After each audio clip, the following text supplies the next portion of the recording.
The following was recorded in front of a live studio audience at the Studio 21 Podcast Cafe. This is the United Podcast Network. The following program is closed captioned for the thinking impaired. By tomorrow, I will rule the world! You think he's gone? He's not gone. That's the whole point. He's never gone. Is this some radical new therapy? You see? Well, I must have not been paying attention when you were just talking to me. Excellent. Do you think that you could repeat the question?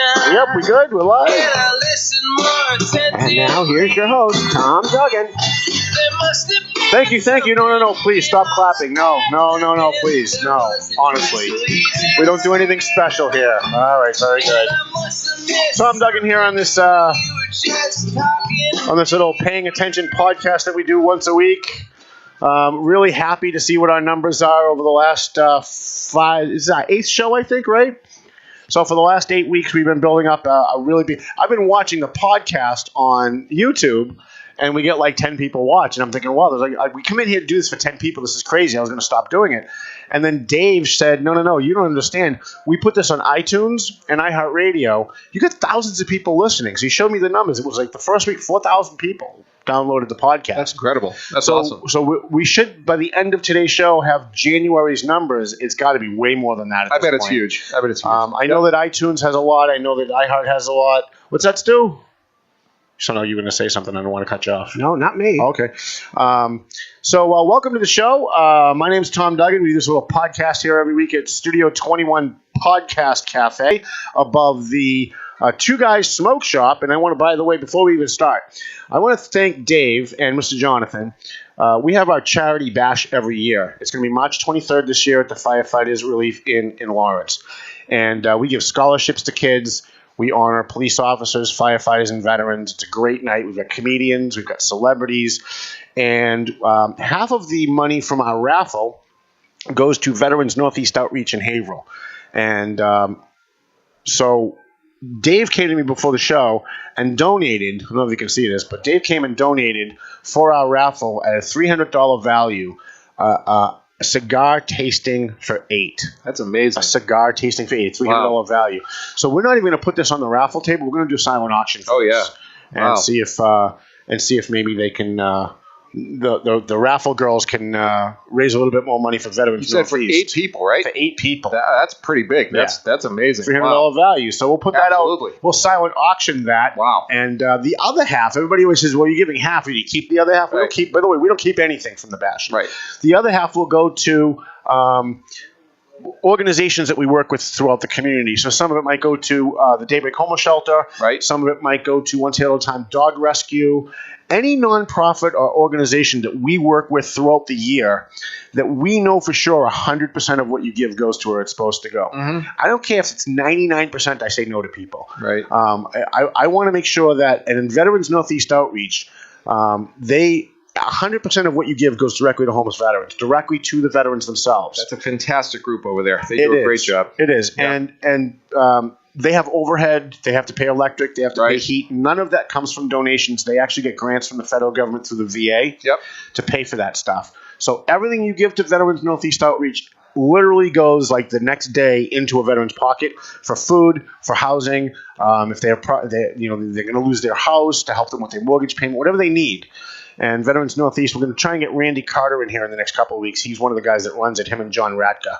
And we'll see if we can't get them on. But before, I'll talk about the sponsors and everybody else later. I've already eaten up a lot of time at the beginning of the show. We want to start with the news. We got to tell people what's going on. And so we've got no Meredith again today. Oh, I'm sorry. What happened to her? She'll be here. I don't know. 2 weeks in a row, I'm starting to wonder. No. Starting to wonder. No, it's all good. I kind of grow on women. They love me at the very beginning, and then they just kind of disappear after a while. I don't know about that, but it's all good. It's all good. It's all good. But you got me. You got news. We got lots to talk about here. So hit us with the news. What's going on? The first story we're going to talk about, this is actually something that you were at last night, right? Yep. So we love good news stories here and paying attention, and especially when we're honoring heroes out in the community.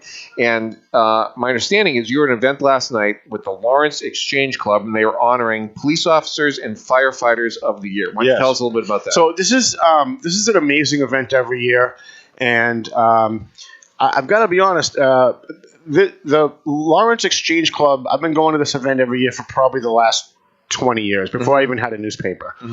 And probably around 2010, 2011, I was at the Lawrence Exchange Police Officer Firefighter of the Year, and they started, giving out their awards, and it hit me. I said, we ought to do something like this. Right. I mean, you can't honor police officers enough. You can't honor firefighters enough. So when we started our bash, we said, why don't we do the same thing? Why don't we find police officers and firefighters that, they're not part of the in-clique in their department. They're not getting all the awards because they're friends with the chief. Let's just go out and find guys that are doing stuff that they get no credit for. Let's give them awards. So last night we were there, and it was really bizarre, Fred, because the new chief in Lawrence, Roy Vask, he's kind of acting chief, but I think they're going to make him permanent. I'm pretty sure they are. Yep. I went to school with Roy. I didn't know that. Yeah, He was a year behind me at St. Patrick's. Okay. And he used to hang out with my friend Timmy Hart. He lived next door to my friend Timmy Hart on Beacon Street. Oh, wow. So when he got elevated to acting chief, I thought, oh, this is great. Like, I actually know the guy before he became chief. Right. And not just from being a police officer. We know each other. Yep. So last night I went to the Police Officer Firefighter of the Year at the Doubletree Hotel. Thank you to Wheeler Brader and the Lawrence Exchange. And the chief said, no. I was walking by their table, and I said, hi. He said, no, Tom, we saved you a seat here. Very different from the last couple of chiefs. How about that? Very different from the last couple of chiefs. So I got to sit with those guys, and I got to chat with them a little bit throughout the night. And then Chief Vask got up and read why it is that who he nominated for Police Officer of the Year. And I think we have that clip. If you guys, great. If you guys want to pay attention to this for a couple minutes. It's a pleasure to be here tonight representing the Lawrence Police Department. I'd like to start off by thanking the Exchange Club for putting this event together year after year. I'd like to recognize Wheeler Brader and Bank of America sponsoring this year's event. Lastly, I wish to congratulate all of tonight's honorees from all the different departments. The Lawrence Police Department has chosen Detective Harold Rogers as the 2017 Exchange Club Lawrence Officer of the Year.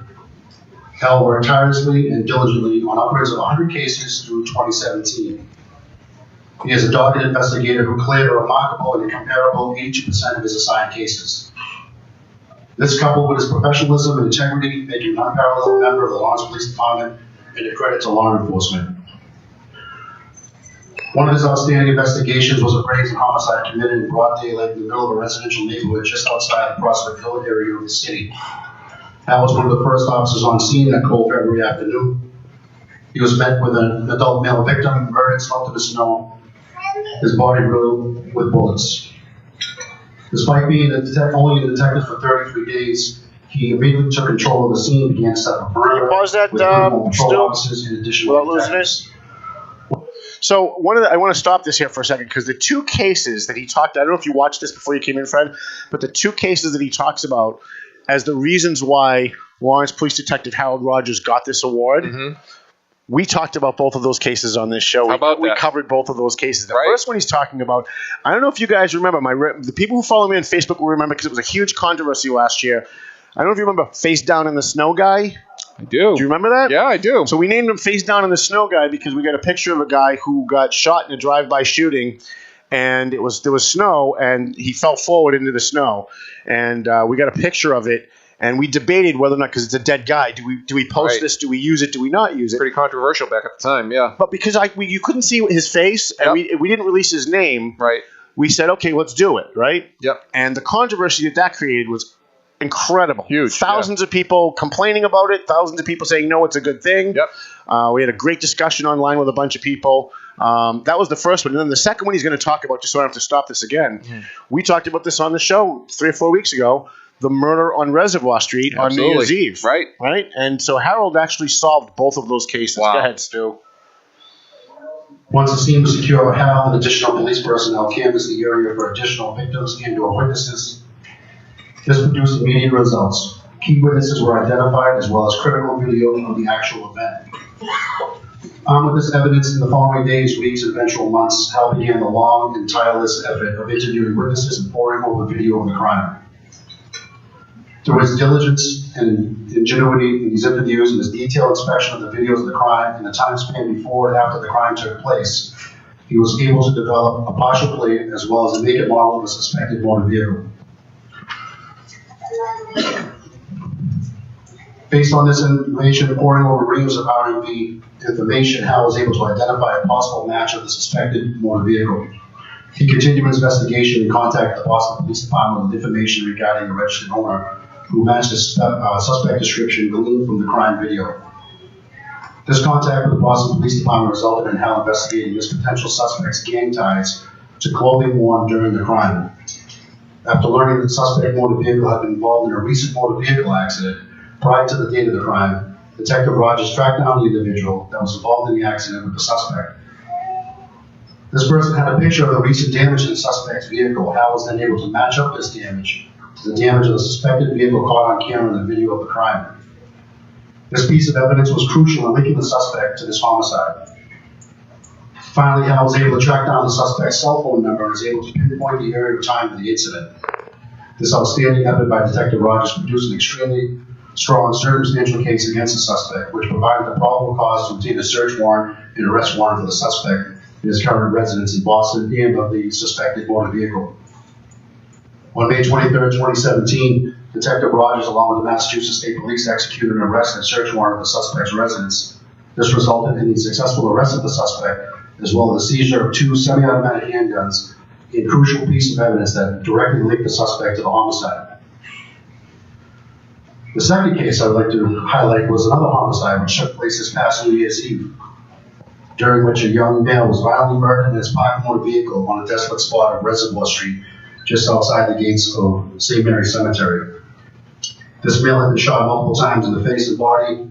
Detective Rogers was assigned this homicide along with other detectives. After some initial interviews with people who knew the victim, Hal began to focus on the estranged husband of the victim's current pregnant girlfriend. Through persistent determination, he was able to disprove the estranged husband's timetable and alibi. Working on this premise, initial interviews with people associated with the victim and the suspect revealed that the suspect could not account for his whereabouts at the time of the murder. Based on this, Hal located video of the suspect's very distinct-looking truck driving around the one-block area of the crime scene before the murder. Hal also located video of the truck driving by the victim's vehicle seconds before the murder and minutes after. Unable to explain this to why his iPhone location services put him in the area of the murder at the time, Detective Rogers obtained an arrest warrant and search warrant for the husband in his apartment. After he was arrested and search warrant was executed, neither the suspect nor any of his family members, including the victim's pregnant girlfriend, were able to explain where the suspect's clothing was seen wearing on the night of the murder was located. In these investigations and numerous others conducted by Detective Rogers throughout 2017, that make him a unanimous choice for Exchange Club Officer of Lawrence Police Department.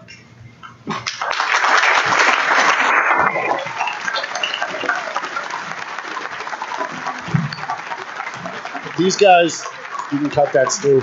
These guys are true heroes. It's outstanding. You know, we say heroes, and I think the word gets overused by a lot of people. Yeah. Baseball players are kids' heroes. Actors are kids' heroes. The real heroes are the guys that usually don't get recognized. Right. And they go out there and they put their life on the line. You know, they're dealing with very dangerous people. This guy that they arrested, who killed face down in the snow guy, it was a drive-by shooting at 2 p.m. in front of a bus full of kids. Wow. So there's a bus full of kids coming down the street. The bus driver stops. He lets 2 kids off, and a black car coming the other way, the guy standing on the opposite side of the street, does a drive-by, and they keep going. Wow. And Detective Harold Rogers went out, and a number of other Lawrence police officers went out, and they found that this guy was connected to a gang. By the way, the gang that was threatening me, so thanks for taking that guy off the street. And they found out that this guy was connected to a gang, that it was a gang hit, and they actually got the guy. And, you know, they're gonna have a price on their head now for the rest of their life because they grabbed a gang member, and I don't think people realize that the severity of the gangs in our inner cities and what they do. They target cops, they target reporters, they target prosecutors, and they don't care because the gang that this guy happens to be in is, without saying the name of the gang, it's a gang that started in prison. It started as a prison gang, so they've got a support network in prison.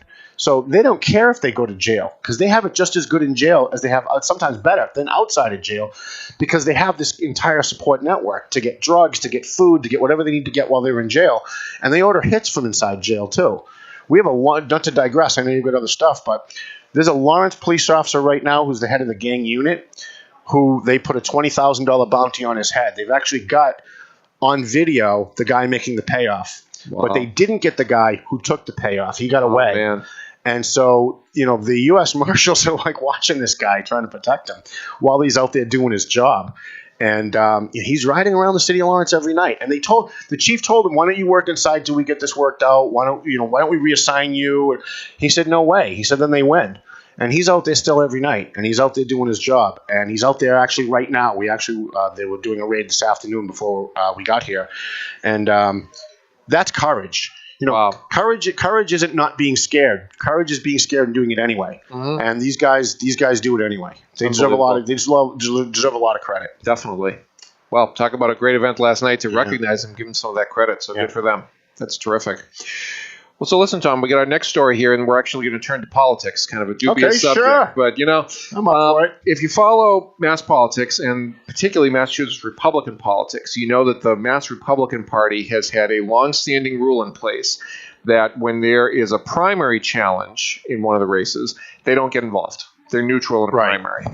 And this week, there was a change in that that was proposed by the executive committee, apparently, of the Republican Party, according to the Boston Globe.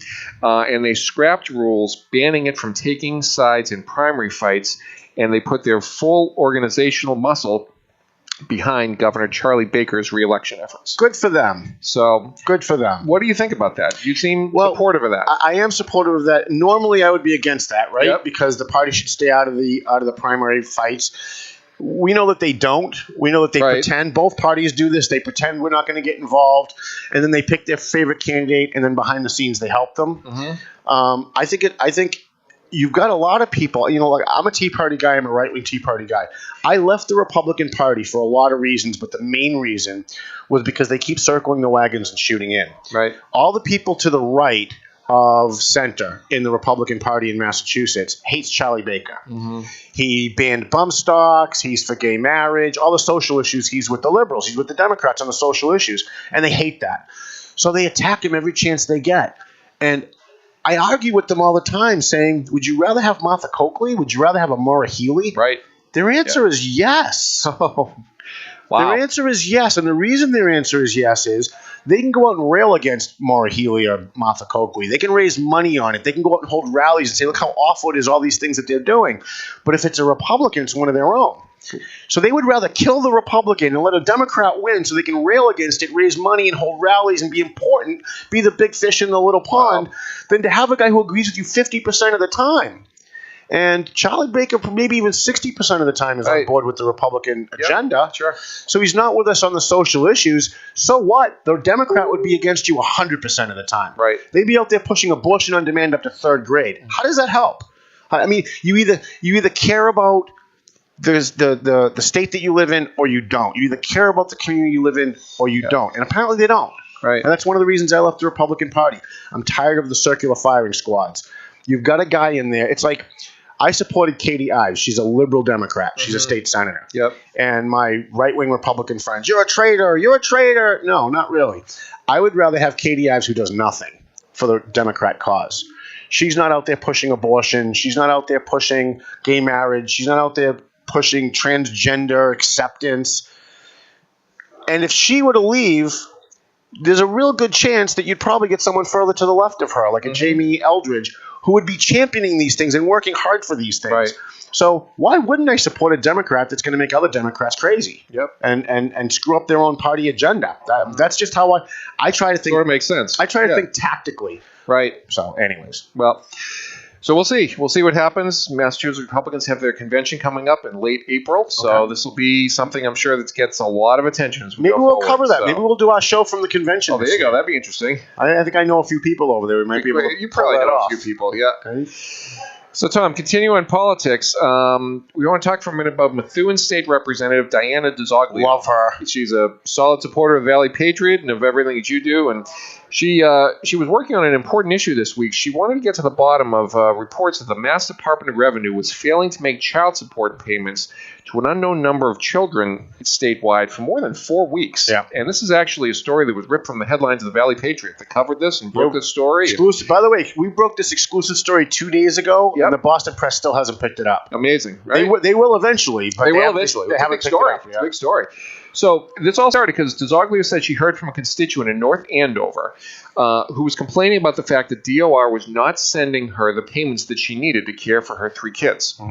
And apparently that the person in question who's supposed to be making these payments was supposed to be making them to this individual and to another person as well. And combined altogether was for about $700 a week worth of payments. They called DOR, and DOR really wasn't able to proffer an explanation as to where these payments were. So Representative DeZoglio wanted to get to the bottom of it. And I understand, I think you have some late-breaking news in terms of how this all worked out. So tell us about that. So Diana, Representative DeZoglio sent an email to DOR, Right. and basically said, you know what the hell? What's going on here? Give me an explanation. Just tell me Yeah. what's going on. I have constituents that are upset about this. Mm-hmm. Their answer was basically, yeah, we've got a problem, and we're working on it, and it's an undetermined number of people, and we're trying to make it work, and thanks for being interested. So that answer, Representative DeZoglio said, quote, their answer was sorely lacking in detail. Yeah. When a politician says that, you know that's really bad. There you go. That was That's a bad true. answer. That's true. That's Yeah. true. So my understanding is she met this morning with the head of DOR. I haven't heard from her as to how that meeting went. I can't imagine it went well for DOR. Probably not great. Because Yeah. she's a spitfire. But I did get let me try that again.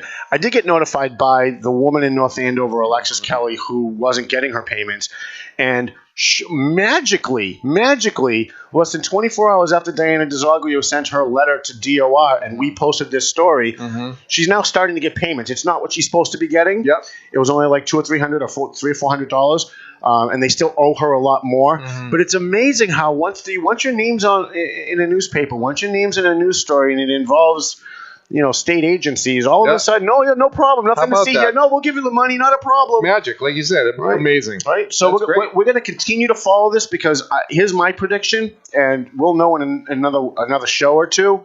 My prediction is this is widespread, that it's not a glitch in the system. I think there's money missing, and I think they're moving money around from account to account trying to figure out how to cover it up. Right. And I only say that because I know people, and I started making phone calls when this happened. And I had people who normally will tell me stuff off the record didn't want to even touch this. Really? They were like, "Look, this is way past my pay grade. I'm not even going near this." Wow. So when you have politicians that are usually even off the record willing to give you stuff, and they're running away from an issue, that's how you know it's a pretty big issue. It's bad. Yeah. Yep. Well, we'll be watching that, but that sounds like that's a combination of some good journalism and some good work by an elected official to try to get this resolved. So we well work done on that. very well together, Diana. Absolutely. So we actually have more news about Representative DeZoglio. This is on a completely different issue. Oh no! Now you're gonna make me beat up on Diana after all that? No. We give the news, Tom. All right. We give the news. We All tell the right. news straight, right? So Representative DeZoglio is also working on a bill aimed at non-disclosure agreements in the workplace, which she says is an effort to empower victims. She wants to do away with companies' non-disclosure agreements that she says protect perpetrators of harassment, discrimination, and other abuses while preventing victims from healing. Listen, I love Diana DeZoglio. I don't think anybody can dispute that. You don't sound like you like this one too much. She's That's- way out of friggin' control on No. this. She needs to focus on local Methuen, North Andover issues and stay away from this Me Too bullshit. Let's just think logically for a minute. Nothing that the news presents is ever as simple as they present it to be. These non-disclosure agreements are there for a reason. For example, you have a lot of women who don't want their name in the paper, who don't want to be public, who don't want the accusation to go public. They don't want to be thought of as a victim. You have a lot of guys out there that get wrongly accused, and they settle the case in order to make it go away because they don't want it to destroy their career. And even though they didn't do anything wrong, and I actually know a guy who went through this, he didn't do anything wrong, and the only way to make this not be in the paper and lose his business was to settle it out of court. And the woman said, Fine, if you want to give me whatever the number was, $50,000, whatever, I'll go away and never talk about it again. Non-disclosure agreements are something that both sides have to agree to. And you're taking the choice of people involved in a very complicated issue, and every issue is different, right? You can't label and stereotype domestic violence or sexual harassment because it comes in many different forms.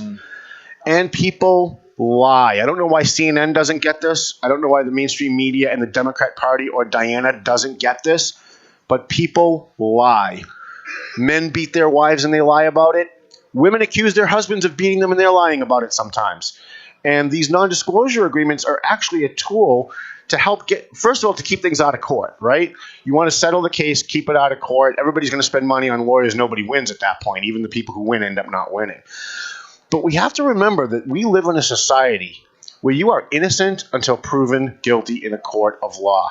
And if someone is willing to settle something out of court and there's a non-disclosure agreement agreed to by both sides, that should be their choice. It's amazing how the Democrats are all pro-choice when it comes to abortion, but nothing else. Well, so let's cover both sides of this for a second. All right, sure. So in her defense, Representative DeZoglio is saying that you're going to defend Diana on my show? I'm just going to give the news, and you're going to give your opinion about it, all right? DeZoglio says that perpetrators are essentially paying to silence their victims, right? Potentially continue crimes, that this is basically a power issue, and that what these non-disclosure agreements do is they stifle people from coming forward and reporting things that should be, seeing the light of day out there. Right. Well, so here's my thought. Yep. Go to the cops. If you want to make it a public thing and you don't want non-disclosure agreements to hinder you, first of all, don't agree to the non-disclosure agreement. Sue the guy and go to court. Don't agree to it. Right? This is something that's the woman's choice. She can say when the guy who supposedly sexually harassed her, maybe he did, maybe he didn't, but when his lawyer approaches her lawyer and says, look, we'll give you $100,000 if it goes away, but there's got to be a non-disclosure agreement, they have to agree to that. That's not like something that they put in that everyone has to accept. It's something that they have to choose. I don't know. I say it's amazing how the Democrats love choice when it comes to abortion, but they don't want you to have the choice to carry a gun. They don't want you to have the choice to settle agreements out of court, have non-disclosure agreements. They don't want you to have any choice on anything. Except abortion. If you want to kill your baby, I guess that's okay. Well, we'll see what happens. So this bill, we're going to follow this bill. This is currently in the Joint Committee on Labor and Workforce Development, and the chair of that committee gave the bill an extension. So they're going to keep working on this bill throughout the remainder of the legislative session. And Representative DeZoglio says she hopes to get it passed as quickly as possible. I hate to say this publicly. I'll tell you what I told. I'll tell all of you guys, all 9 of you when watching. Tom says that, I am going to be working very hard to make sure that Diana DeZoglio's bill gets killed in committee. I'm probably going to fail because Democrats run the legislature and they want to take people's freedoms away anytime something happens. Anytime something happens that stirs people up politically, their answer is always take someone's freedom away.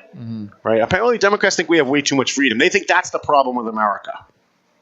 So I'm going to work very hard to stop that bill. We'll see what happens. And it's gonna hurt because Diana and I work on a lot of other stuff like this DOR stuff. Yep. And she's not going to be happy. She's not someone who handles even constructive criticism very well sometimes. Well, sometimes a debate is a good thing. So we'll see. Maybe, I agree. So Tom, just very quickly, we have a good news story here to report on the city of Haverhill. Love good news. So this is also ripped from a page of the Valley Patriot. Yep. So there were some students at Whittier Tech who are now using music therapy as a way to help patients with Alzheimer's disease communicate with family and friends. Kind of an interesting story behind this. So they were watching a film called Alive Inside, and it follows a guy by the name of Dan Cohen who founded a nonprofit organization called Music and Memory that worked to combat memory loss in patients through the use of music. And these students wanted to replicate the process, locally. So they contacted Cohen with his assistants. They received training over the summer to implement the program at the Wingate at Haverhill. And now they're using music to help residents with Alzheimer's and dementia relive memories that they were thought to have been lost. On February 14th, just this past week, the three friends spent a portion of their afternoon at Wingate to train staff and meet the residents there. So they're now in the first phase of the project, and following completion of the training, family members of Wingate will meet with the group to assist with compiling a list of songs from their childhood that are going to be used for therapy. And then once complete, they're going to download those songs onto an iPod and use them as a resource tool for staff to be able to communicate with these patients. So kind of an amazing story just here locally. You took the word right out of my head. I'm sitting here thinking that's just amazing. Unbelievable. Yeah. Unbelievable. And good work by these students. Well, listen, I think we should listen more to kids. We're going to talk about that a little bit more when Paul comes. Yep. We should listen more to kids. You see these kids that were involved in the shooting. I don't agree with some of them getting up there saying take the guns because they're kids and they're young and they don't know better. But we should be hearing them and we should be listening because sometimes they have much better ideas than we do on stuff. Right. Yep. Because they're not restrained by the stuff that we're restrained by in our head. We know how the process works. Some of them don't know, so they come up with stuff that we never would have thought of. Once again, good to have more voices in the process, to have lots of people involved. Right. So, Tom, we're almost done with news, but before we leave, just wanted to let you give a big thank you to someone who's supporting that bash that you were talking about coming up on March 23rd, and I'll set it up for you. You can talk a little bit about it. But so this is Gene Smith from Military Connections, and he donated $1,000 to the Lawrence High School ROTC students to receive a scholarship at the bash. Yep. So every year at the bash we give out scholarships. Yep. Last year we had 2 Lawrence High kids. I think we gave them $2,000 each, and then we had another kid from the Voc that we gave $2. And then we had, I think, another kid from Methuen that we didn't give to. The Methuen police give a scholarship every year, but they don't have like a ceremony or anything. They just kind of mail the kid the check. So we said, why don't you guys come to our event and you can present the check and we'll, get more people in the room and, it'll be fun. We'll get your pictures. We'll put you in the paper and we'll highlight what you did. So Gene came to me. He's a member of the Lawrence Lions. I'm a member of the Lawrence Lions. He came to me yesterday or the day before because I don't sleep, so I don't even know what day it is half the time. And he said, Tom, I've got $1,000 in our account. And I loved that you guys were he came to the bash last year and he was totally blown away. And he said, you know what I want to do? He said, I want to take that $1,000 and donate it to a Lawrence High kid in the ROTC at your bash. How about that? So can you dedicate a scholarship to an ROTC kid? Now, the amazing part of this is that ROTC comes to our event every year anyway. Right. They come and they quiet the room. They come in with the flags and they do a march. Yep. And that shuts everybody up. Very impressive. Something big, something important is going to go on. Yep. So they're going to be in the room anyway. We're going to have Jeff Riley make sure that the kid getting the award is part of the ROTC kids that march in. Oh, that's terrific. And we're not going to tell him he's even nominated. And then we're going to pull him out of line. And we're going to have Gene come up. Anybody who donates $1,000 or more, $500 or more for a scholarship, the person who makes the donation, we will have them come up and hand the kid the check. That's terrific. Take their picture, put it in the paper, everybody wins. What a good cause. That's terrific. Good for you. So while we're on the subject, so at the close of the news every week, we talk about sort of what we do and, mention we do real estate, we do all this stuff. But one of the important things we do in my job is we support the Valley Patriot and the efforts that you do, support you in terms of getting you out there to speak with people and lining you up for opportunities to educate the community about sort of some of the issues that we talk about here on Paying Attention all the time and that you read about the Valley Patriot. But we also try to support the bash coming up on March 23rd. So if people are listening, if they're watching this podcast, and they want to find out more information about how to support the bash, maybe donate something, maybe kind of sponsor the show here. You can see, if you're watching it on YouTube, you can see some of the ads we run on the screen and everything. Become a sponsor of the show. Reach out to us. You can call 978-494-4450 or email lyric@lyricconsulting.com. We'll get you all the information you need to become a sponsor and to support this very important cause coming up on March 23rd. And we would appreciate it because all of the money goes to a lot of good places. Sure does. I know that one of the guys we're going to surprise with a check is actually watching, so I can't say what it is. Okay. If I didn't think he was watching, I would have spoiled it. Don't spoil it. But it's a great event, and we give awards to cops, firefighters, and veterans. And we also try to honor people in the community who do things. Like we've got a guy that is involved in a nonprofit where kids that helps kids. Yep. And when a kid joins and they don't have money for a uniform, they don't have money for equipment, this guy takes the money out of his pocket and he goes and he gets them a uniform or the equipment that they need. How about that? And so I heard this from someone and I ran into him one day and I said, hey, I heard a story. Is this true? I just wanted to know out of curiosity. And he said, yeah, not only that, and he started telling me some of the other stuff that's coming out of his pocket. He's like, I don't know how much longer I can do this. Yep. He said, I love this, and I'm not saying which nonprofit because he's watching. Right. But he said, I put a lot of time into this, and we do a lot for the kids.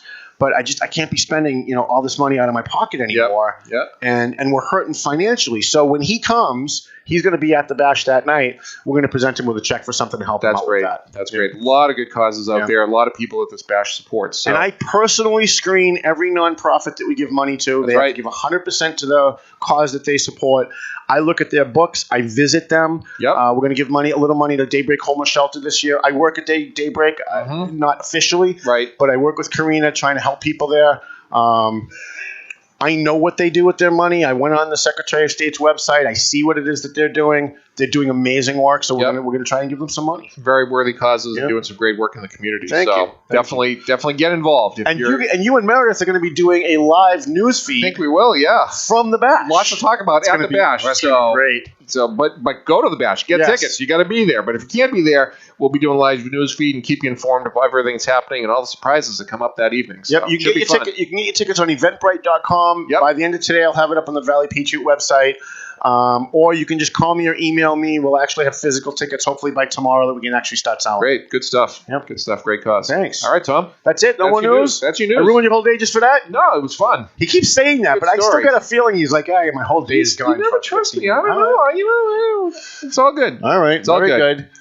All right. Well, thank you very much, Fred. Thanks, Tom. Meredith, I want to promise that she'll be back next week. I'm going through Meredith withdrawals. I don't promise a lot, but we'll work on it. We're working on it. All right. Very good. It'll be good. We'll have the news either way. Very good. I want to thank Twin Light Security for sponsoring the Paying Attention podcast. Twin Light Security and Investigations. They not only sponsor the Valley Patriot, but they sponsor the podcast. And my understanding is they're also helping us sponsor the bash. We appreciate Mike Thibodeau and Pat McLaughlin for doing that. Also want to thank Joe Zingalis from Team Zingalis, Century 21. And I had to thank, and Angelo. Don't forget Angelo. He's at the old Metropolitan Building on South Broadway in Lawrence. Angelo now runs A&B Auto, and he came from either Everett or Revere somewhere and decided to move his business to Lawrence. Oh, wow. Anytime someone decides to go from anywhere else into Lawrence for any reason, we want to help those guys out. Back. Because, listen, you're right out of the frying pan into the fire. We want to make sure we help you get some business. So if somebody hits your car, somebody scratches your car, you get a ding on your car, you get into an accident, go see Angelo at A&B Auto Body on South Broadway in Lawrence. Tell him that you're a friend of the Valley Patriot or this podcast, and he'll give you a good deal. Sounds great. Excellent. All right, Fred, thanks so much. We're going to take a quick break, and when we come back, we've got Paul Morano, and we're going to talk about some stuff, and then in the next segment after that, we get Phil the Future. Phil DiCollegiero will be here. All right. On Paying Attention.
Why?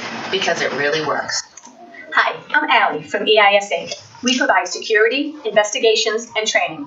We advertise in the Valley Patriot. Why? Because it really works. Twin Lights Security and Investigations advertises in the Valley Patriot newspaper. Why? Because it really works. But don't take our word for it. Just ask our advertisers. They'll tell you advertising in the Valley Patriot newspaper really works.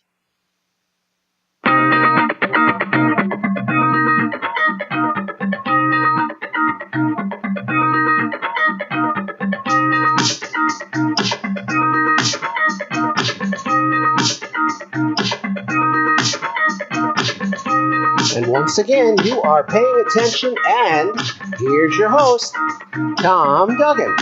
That's what they tell me. No, please. No, stop. No, honest. It's just a little show that we do here. No.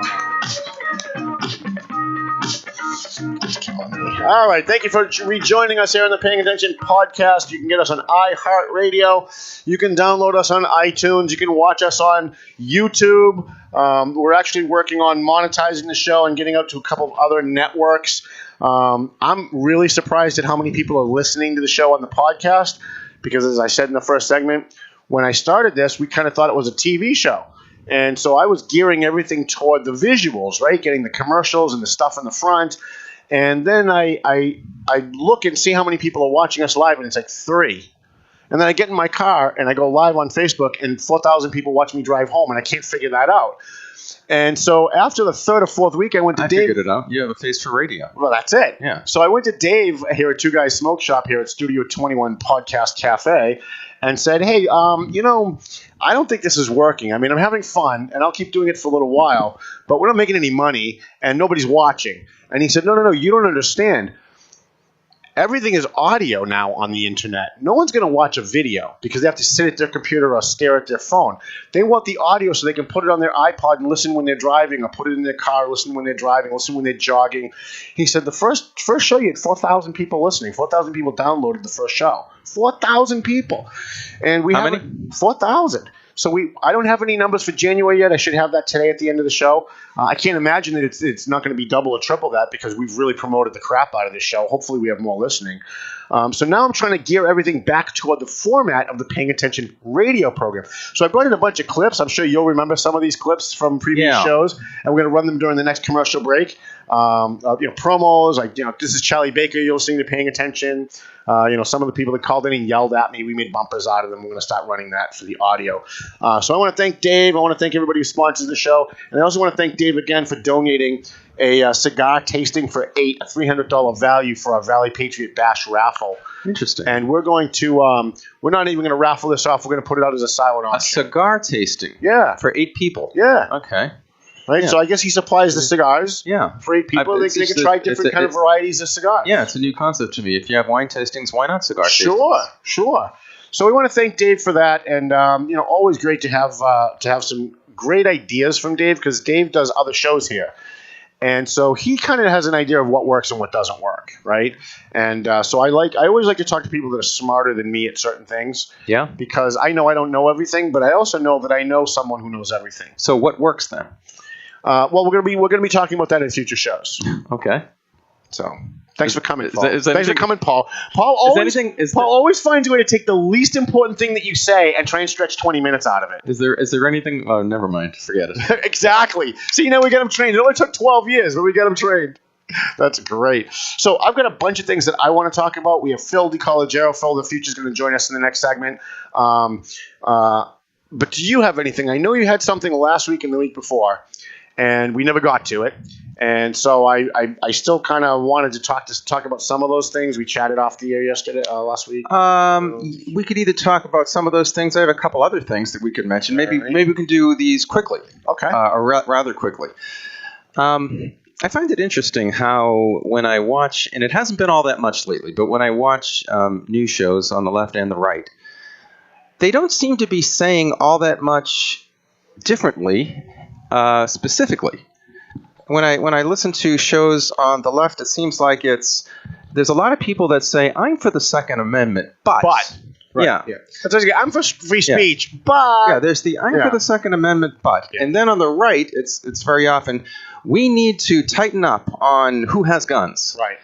And I don't think either side disagrees with any of those basic things. The problem seems to be nobody's speaking about specifics. Right. Specifically, what would help the situation today. Right. That's because they don't have any solutions. There doesn't seem to be any specific solutions. It's just there is emotional. There is one. Emotional ranting. There is one. What? They want to take our guns away. It's about disarming the American population. But as soon as this happened, CNN went into overdrive. The blood was still on the ground. This blood was still on the floor. I hear you. And but they were yelling and screaming about taking people's guns. There's no question. There's all that emotional ranting. But the more reasonable ones say, do often begin with, I'm for the Second Amendment, but. Right. And those are the liars. Those are people you know they're lying. But I still don't know precisely what these buts are. Well, their buts are, I'm for the Second Amendment, but I think we should ban this kind of gun because it looks scary. But we should get rid of bump stocks because it helps people shoot more guns. But I don't hear any reasonable discussion about There's no reason. It looks scary, therefore we should ban it. I mean, they're the scary ones are the ones that don't kill anybody. Right. They're the ones that nobody uses for any of these shootings. Right. It's the less scary ones that people are using. And for they these cry shootings. about the AR-15. Let me tell you something about the AR-15, okay? First of all, it's not a machine gun. It's not an automatic weapon, the way it's been portrayed in the news. It's not. It's no different than a rifle, than a regular rifle that you go out turkey shooting with. It's a rifle. It shoots one bullet at a time. The only difference between the AR-15 and a regular rifle is that the AR-15 has all kinds of pretty attachments that look scary to people on it, right? It looks scary. It looks militarized. Yeah. And we know that the Democrats really only care about how things look and how things sound, not how things are. Okay. So you have people who know absolutely nothing about guns in the legislature banning guns, not based on how many bullets they shoot, not based on how many people have been murdered with these guns, but based on how they look. They look scary. So we're gonna there's something called a barrel shroud. If you're shooting a rifle, after so many bullets, the barrel of the gun starts to heat up, so you can't hold it. It gets hot. Right. So they have what they call a barrel shroud, which is kind of like a cushion that you can use between your hand and the barrel when you're holding it. And they want to ban that. They want to ban that. Because because it looks scary. Yeah. It looks like a militarized weapon. Well, you know what? Look, if you want to fall for that, if you're a stupid millennial and you want to fall for that without actually doing any research or common sense thinking on your own, good luck to you. But those of us who think for ourselves, look at the bump stock ban, look at the scary weapons ban, look at the possible shroud ban, and say this is not going to stop one mass murder. It's not going to stop one. And pretending that it will is nothing more than a lie to disarm the American people. So the problem is, I mean, you know that I've always been relatively left of center when it comes to this issue. I'm not pro-gun. I'm not anti-gun. I'm not pro-NRA. I'm not any of that stuff. Are you pro-Constitution? I'm pro-Constitution. Okay, that's a good start. Yeah, and as a matter of fact, that's exactly where I was going. We can't pretend that the Second Amendment does not exist. Right. We can't pretend that it. So we have to deal with it, either that or let's get rid of the Second Amendment, or alter it some way. But since say that. Don't give them any ideas. Yeah, but if we don't do that, which that's an option, I suppose, then at least let's look at what it says, and it speaks of having enough ammunition to form a militia that is able to defend the citizens against a tyrannical government. Right. Now, we may or may not have one now, depending on your point of view. I think most people would say we don't. Germany was a free people back in the 1930s. And look what rose up out of nowhere. And all of a sudden you had a Nazi regime and they were killing Jews, et cetera, et cetera. After they disarmed them. After they disarmed them. So it is possible that something like that could happen in the United States, and the Founding Fathers knew that. Think about the insanity of what you watch on CNN every day, because I watch it every day in my office. Helps me keep my blood pressure up, keeps my energy going. I watch CNN, even though I hate CNN. I hate every single friggin' person on CNN except Martin Savage, who's an excellent reporter. Everyone else, every single other person on CNN is absolute liar. And I watch it, and think about what they're telling you. If you just think critically for a second, on the one hand, Trump is a Nazi. Okay. He's a Nazi, and he's also a spy for communist Russia. On the other hand, we want Trump to take all your guns. Hello? Anybody home? That's a contradiction. How do you square those two? And in the same show, they're saying, segment one, Trump's a Nazi, Trump's a communist, Trump's with Putin, Trump's a Russian spy. Then they take a break and they come back and go, yeah, we should give up all our guns. The government should have guns. There is a lot of talk on the left about Donald Trump being at the beginnings of a totalitarian kind of regime. And they want to help him by having him take all your guns. On the other side, they don't want to defend themselves against a potential totalitarian regime. So it is a little contradictory there. But on the other hand, We need to do something. Now, the question is what? What will work? Nothing. And we don't have enough intelligent conversation about that. Nothing's going to work. And We talked about it last week.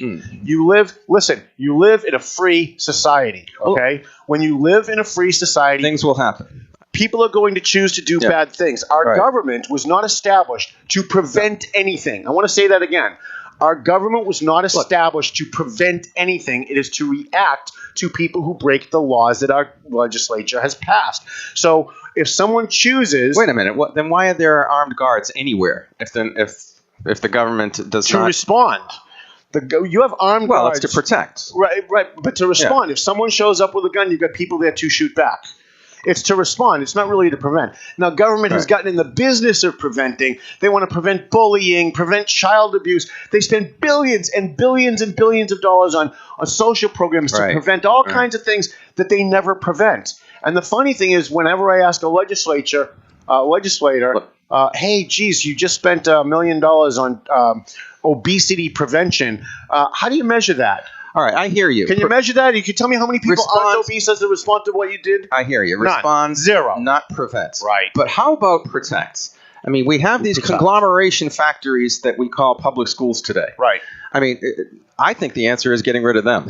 but if you're not going to do that... I don't disagree with that at all. But that's a conversation for a whole other show. Yes. If you're not going to do that, then how best... I'm not saying it'll ever be perfect in this world. Never will be. But how best do you protect children that are there? And look, we talked about this last week. Cops in the schools. All right. Arming, not all the teachers, but arming 4, 5, 6 teachers in each school. And, you fell into what the liberals always say as an answer to that. What's that? Do we want the Wild West? Well, it's the Wild West now, except there's nobody shooting back at the bad guys. You've got people who can walk into a movie theater and shoot it up, and there's a sign outside the movie theater that says gun-free zone. They go into a school, they go to a college, because they know there's no one's going to shoot back. Well, like I also said to you, it seems to me at this point we need to either have much less guns in society or much more. I'm with the much more. It doesn't seem to be reasonable to stay where we are. Yeah. No. I think we're at a watershed moment when I see conservatives like Greg Gutfeld, when I see conservatives on TV, on the radio, start to waver. Yes. When Donald Trump starts to waver on guns, well, that might be political posturing, but it could be. But he's still sending the wrong signals. And when you start to see that, we're at a watershed moment. I can't imagine having any more gun. We have so many gun laws in this country, so many gun laws. It's ridiculous. It's impossible for a gun owner to know what they all are.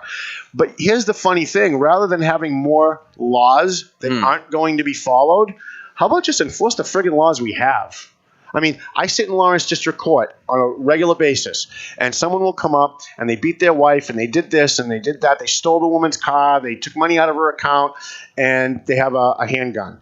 And maybe they used it. Maybe they didn't use it. Maybe they threatened to use it. The gun charge is always the first thing to get pleaded down because it's got mandatory time attached to it. So gang members, I don't know if any of you guys remember the story that I did. The gang member that was arrested for having a 9mm on public property. He was a gang member. The judge gave him bail. 3 days later, he's back at that place, and the cops arrested him for trespassing. Eventually, a week, 2 weeks later, that guy's gun charge was dropped. It was just dropped. So you have even in California, I mean, they're wiping out all of these gun sentences. Yeah. And so you think about what they ask us to do, like take a 30,000-foot view. They want us to pass more gun laws in reaction to a violent act so that the public will go like this and clap and say, yeah, you did something.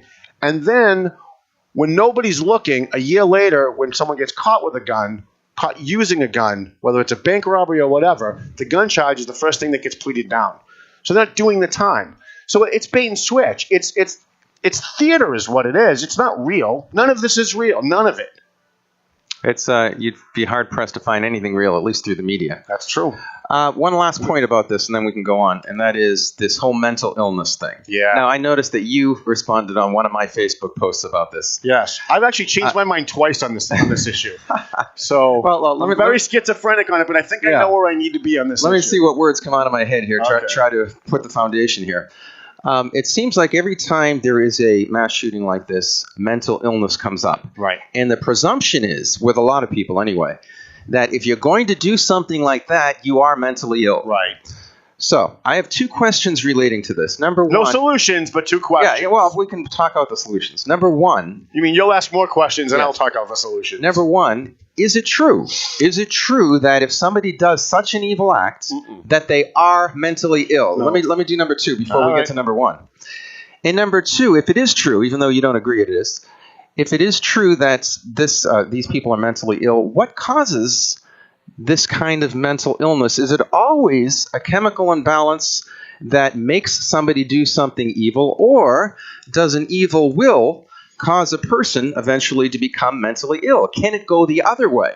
So those are 2 questions on the table. All right, I think your second question is kind of a non sequitur, so let's go to the first question first. Go ahead. And the first question was? Is there always mental illness with a mass shooting? No.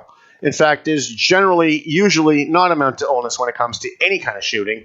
A shooting occurs, I'm going to say this slowly so people can let it sink in. A shooting occurs when a person chooses to take a gun and go shoot somebody. It's not society's fault. It's not because his daddy didn't love him. It's not because his social worker or his guidance counselor didn't give him enough attention. It's not because he was able to buy a gun legally. It's not because of the gun laws. It's because a human being in a free society chose to go out and get a gun legally or not and used it. And you're saying it is a freely chosen act of a person in his right mind. That's what you're saying. Now, do you believe that that's the case most of the time? Most of the time. All right. There are cases where someone's mentally ill. They don't get life. They're not living in the same world that we're living in. They've got some serious mental problems. They call it insanity. Right. All right. But we used to have mental hospitals, right? Right. The government used to have mental hospitals. And somewhere in the 70s, the government realized that if anybody knew what was going on in those mental hospitals, that everyone's head would be on a block. Right. So instead of fixing the problem, they closed down all the mental hospitals and shoved these people out into the street and sent them back to their family. Now they're walking around amongst us. And yes, they can get a gun legally. But also, yes, they can get a gun illegally. Right. So you can go down the street here to Gun and Sport North and you can buy a gun if you pass all the background checks. But if they say no, you can drive another mile down into Lawrence, go to Park and Hampshire Street, and for $50 you can get any gun you want. And anybody who's is that good? I mean, what are you're describing it, but what are you saying about it? No, I'm saying that by outlawing guns, by making guns harder for law-abiding citizens to have to protect themselves, they're not stopping the criminals from getting the guns. The criminals just go into Lawrence and buy an illegal gun anyway. So it's like drugs. Well, yeah. Whoever wants them will get them. They want to outlaw guns. How did that work for heroin? Right? How did that work for cocaine? How did it work for alcohol? It didn't. And the same people who are saying we should legalize all drugs because people are going to get it anyway are the same people saying take away everybody's guns. Wait a minute. Aren't they going to get it anyway? Well, a lot will get it anyway, but perhaps a lot less will get it. Right. That's the idea. It's amazing how the Democrats and the left say, if we build a wall, people will just come anyway. So why bother building a wall? But if you ban guns, criminals are going to get them anyway, but we should still ban guns. Every single thing that the Democrats say they believe in is a direct contradiction to everything else they say they believe in. And I can give you 100 more examples just off the top of my head. Well, as you know, that I believe that it's an inconsistent ideology because I don't want to hold back, Paul. I don't want to make any more enemies that I may have. Make the enemies. That's why we're here. But I think it's a conglomeration of many of the philosophical errors of the modern age, and it's when somebody's infected with it, I really think it's a psychological disease. Because it's so contradictory and so non-accepting of reality, and such a desire to change reality and to believe it. Right. It's in any other age, it would have been called insanity. The lying that goes on in the media, the conditioning and the brainwashing that goes on CNN and in the media is so over the top and staggering. Just this morning, Wayne LaPierre from the NRA got up and gave a speech. And he talked about people who were exploiting the deaths of these children for their political end. I can't remember his first name. I think it's Mike Berman or Mark Berman, whatever his name is, comes on the minute Wayne LaPierre is done. And he says, to a high school student who was at the shooting. How do you feel about the fact that Wayne LaPierre just said that you guys are exploiting the deaths of your... Now, he didn't say that. He didn't say the kids were exploiting the deaths of the kids that were shot in Florida. He was talking about the political people on CNN, no less, who are out there every single day exploiting the deaths of people, young children, no less, to push their political flippant agenda. But see, Wolf Blitzer and Berman and Jake Tapper and the rest of these clowns on CNN, they don't want to talk about what the real issue is because they're going to look bad. Because they're part of it. They're part of the problem. So they have to take whatever Donald Trump says or whatever Wayne LaPierre says or whatever anybody who doesn't agree with them says, twist it, make it look like they said something totally different than what they said, then have a 1-hour panel discussion about it. And this is going to go into what we're going to talk about next. If you could cue up that CNN clip for me, Stu. Just let me know when it's ready.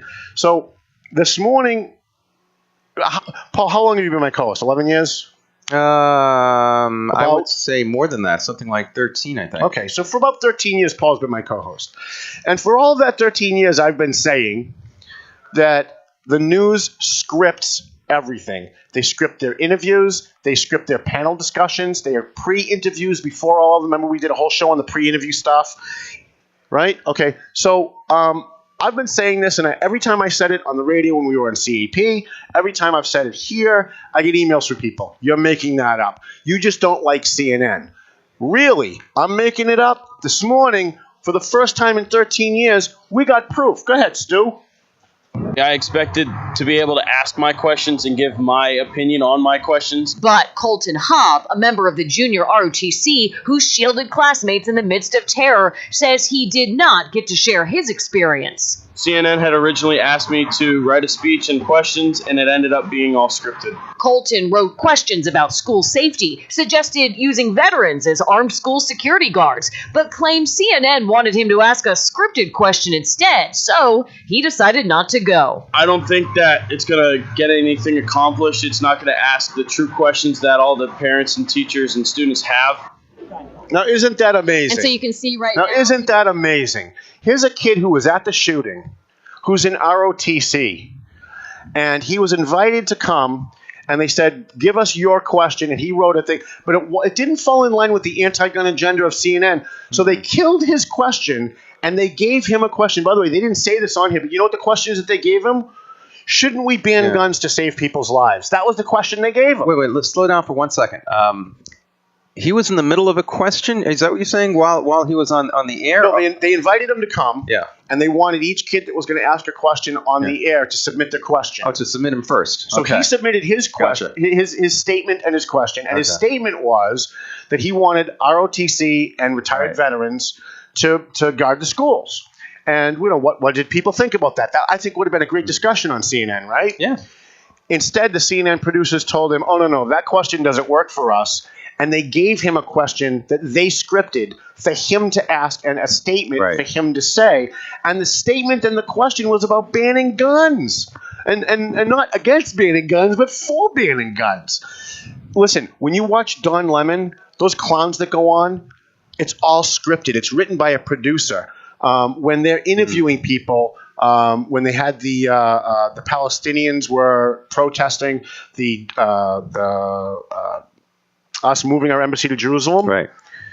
CNN went out and they interviewed a bunch of Palestinians, and thank God there was a guy that was there who hates CNN, who was like there when it was happening, pulled out his phone and videotaped them telling the people what to say when they asked the questions. They were scripting the answers that they wanted the subject they were interviewing to give. Now, this is CNN. Look, if that was NPR, if it was, Channel 5 Boston, you could go, okay, well, maybe it was a rogue producer.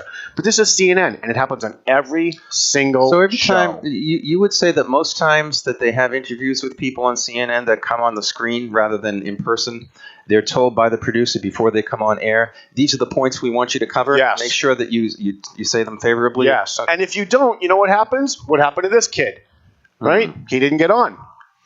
He didn't get on because he wasn't willing to push the anti-gun narrative that CNN wanted him to say. So they're hiding behind the skirts of little girls. They're hiding behind little boys, little high school kids to push their political agenda and pretending that it's news. It's not news. If this is the case, it should be called CNN Entertainment. I agree. It shouldn't be called CNN. Right. I totally agree. CNE, I guess. Cable, no, CEN. Yeah. Whatever it is, they should just stop calling themselves news. I'd be okay with that. All right. But they pretend that they're hard news, and then they come up with, this is an apple. No matter what anybody tells you, it's that commercial. Because facts matter. Well, really, on what channel? Because they're not on this channel. Such projection. And they have to keep saying, such projection. CNN. What is it? CNN, the most trusted name in news. They have to keep saying it over and over again so they'll believe it. That's all right, you want to change subjects or no? Real quick, and then we're going to have Phil of the Future come up here. He's patiently waiting. He's not Phil of the present yet? Not yet, no. Okay. I'm just wondering when that happens. He's got a bright future, that kid. All kidding aside, I've got a lot of hopes for him. I think he's going to go far. Okay. Pop culture is in the midst of a Me Too movement. Yes. We could do an hour on this. You want to do a whole hour on this someday? Yes. I could do a whole hour on this. There's a whole someday. lot to say about it, but this is just one tiny thing, and that is, it's interesting how the one of the highlights, I suppose you could say, of pop culture is what happens at the Super Bowl, particularly what happens at halftime. Yes? Okay, sure. All right. So that's football, right? In the Super Bowl? Yeah, absolutely. So in the midst of this Me Too movement, they hire Justin Timberlake, who's been on before. We remember the infamous, wardrobe malfunction with Janet Jackson. He was dancing with her. Which was wonderful. And he comes on and he sings these songs called Rock Your Body, Can't Stop the Feeling, Sexy Back. Now, I was probably talking about women's rear ends, I would imagine. And Filth. Now, is this not a contradiction here about, here you come on the biggest highlighted stage in the world to pipe into the world's songs about using women and, seeing them as objects, and this is supposed to be cool? I mean, where is the consistency in pop culture? I guess that's the general question. Listen, pop culture has gone the way of politics. Everything these snot-nosed idiots in Hollywood say they believe in, they don't really believe in it. For example, then it's hypocritical. It's totally hypocritical, but they don't care that it's hypocritical. They're making money on it, and that's all they care. They peddle smut to our kids. They peddle sex to our kids. They peddle violence to our kids. But don't smoke in a movie because movies are very influential. So whenever you say to a liberal, geez, there's too much violence in that movie, it's geared toward kids. It's just a movie. Then, okay, well, geez, I guess it's okay that the lead character, the hero in that movie, smokes 5 packs of cigarettes a day. Oh, no, wait a minute. You don't want to influence kids in a bad way. Again, you can't square both of those positions. They're two opposite opinions. You can't hold both. You can't. And you get guys like Meathead, who go out there was railing against cigarettes in movies for about 5 years. Yeah, Meathead. From All in the Family? Yeah. Rob Reiner. Rob Reiner. Yes. So Rob Reiner is out there, and he was spearheading this thing about not having cigarettes in movies, not having heroes in movies have cigarettes. He was on. Did you see him on Tucker Carlson the other night? Yeah, it was great. Okay, that was awesome. That was fun. Tucker's the best show on TV, by the way. It's one of the few shows on Fox I watch. But here he is. He's out there, and he's promoting and trying to get all of the movie studios to agree not to have the heroes in their movies smoking cigarettes. Yes. Right? And at the same time, they're peddling sex to our kids. They're peddling violence to our kids. You've got guys with M80s walking into a mall and shooting people up. You got Rambo. You got all these movies that they're promoting. Right, and they're against guns, by the way. And they're against guns, but they're glorifying. And by the way, these are the same people who are developing these video games where you get points for raping women and shooting people with automatic weapons. Yeah. But we should blame the gun. Utterly inconsistent. Totally. From beginning to end. Yep. And I think you probably hit it on the head. A lot of it has to do with how do we make money and look honorable at the same time. Right. And while we peddle this nonsense to make money. They cry about women being treated as sexual objects. But think about this for a minute. I bet you this is something nobody's ever thought of. On the front page of Playboy magazine, what do you have? You have a scantily clad woman who looks very sexy being objectified, right? Yeah. You say, okay, well, that's geared toward men. How about Cosmo? Ever see the cover of Cosmo? Yeah. Scantily clad woman showing all kinds of cleavage, sexually objectifying herself on the front cover of Cosmo. Cosmo is marketed to teenage girls. That's what it's marketed to. Vogue magazine, Red magazine, every single woman's magazine you can find at CVS. If it's a woman's magazine, it's got sex on the front cover. Yeah. Yet, don't objectify women because that's wrong. That's right. Well, you know what? You can't, again, stop blaming men, stop blaming the culture, stop blaming the schools, stop blaming guns, stop blaming, men's sexual desires. Stop blaming yourself for being part of the problem.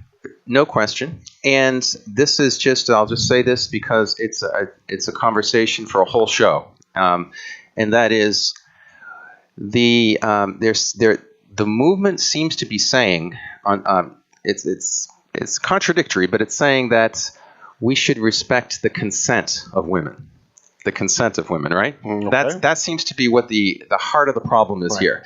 If somebody pushes themselves on women, this is assaults, and this is morally wrong. You see, when I was growing up, it was called flirting. But go ahead. It seems to me that if we're going to respect women, you should respect the whole woman, not just her consent.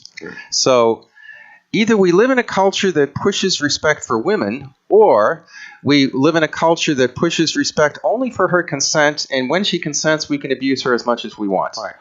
And it just, that in and of itself is a very, very deep contradiction in my mind. I think it's funny when you watch all these award ceremonies. Yeah. I forget what the last one was. I didn't really watch them. I just kind of flipped through and watched for like a couple seconds and I move on. But you've got all these women who are wearing black at the last whatever award ceremony it was, to stand with the women who have been victims of objectification and sexual harassment, and then they show these women walking the red carpet and they look naked. Virtually. Their boobs are hanging out, their ass is hanging out. Virtually, they're flirting, they're playing with their hair, they're making themselves sexual objects while they're saying sexually objectifying women is just awful. It's just awful. Yeah. Yeah, it's utterly nonsensical, and we have to start from the beginning again. Yep, I agree. Because the sexual revolution made us very, very stupid and unreasonable. I agree. Even though I benefited from it greatly. All right, let's take a quick break. And we're going to have Phil of the Future up here. I've got a couple more topics. Maybe we'll rope him in after we talk about some of the local stuff to talk about some of it. He's a big liberal, So he'll probably disagree with everything we say, and that'll make it fun. He's running for re-election, too. I hope he gets re-elected. Did I just say that? Oh, I said it. He's a good guy. I got a sign up in my window for him. Who would have ever thought I'd be supporting Phil of the Future? Who knew? You never know what's going to happen on Paying Attention radio program. Back after this on Paying Attention.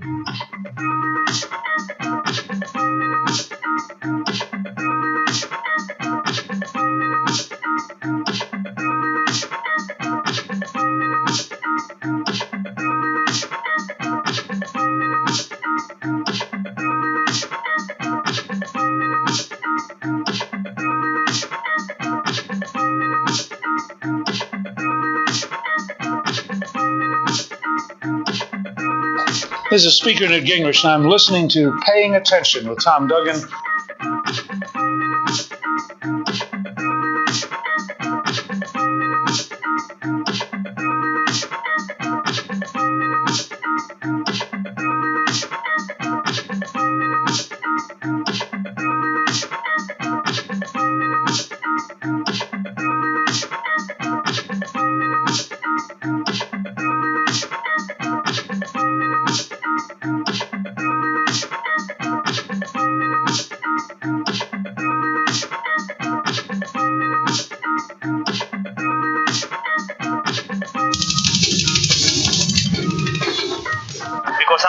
As a Latino candidate, period. I'm running as Jess Willie, the person that's been fighting for the issues in Lawrence for many years. What are you going to do for white people? I am Joseph Gulls. And I'm Rosanna Gonzalez Lopez. We advertise in the Valley Patriot newspaper. Why? Because it really works.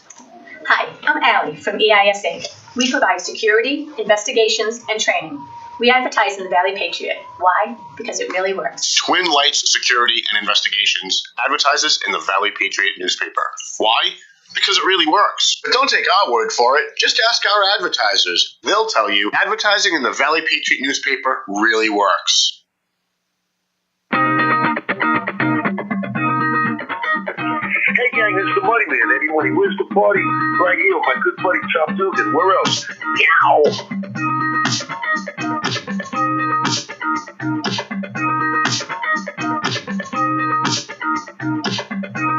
And now, let's get back to your host on Paying Attention. Here he is once again, Tom Duggan. Yeah. Hold down your applause. Phil's not here yet. We'll have to kill a little bit of time. We'll figure it out.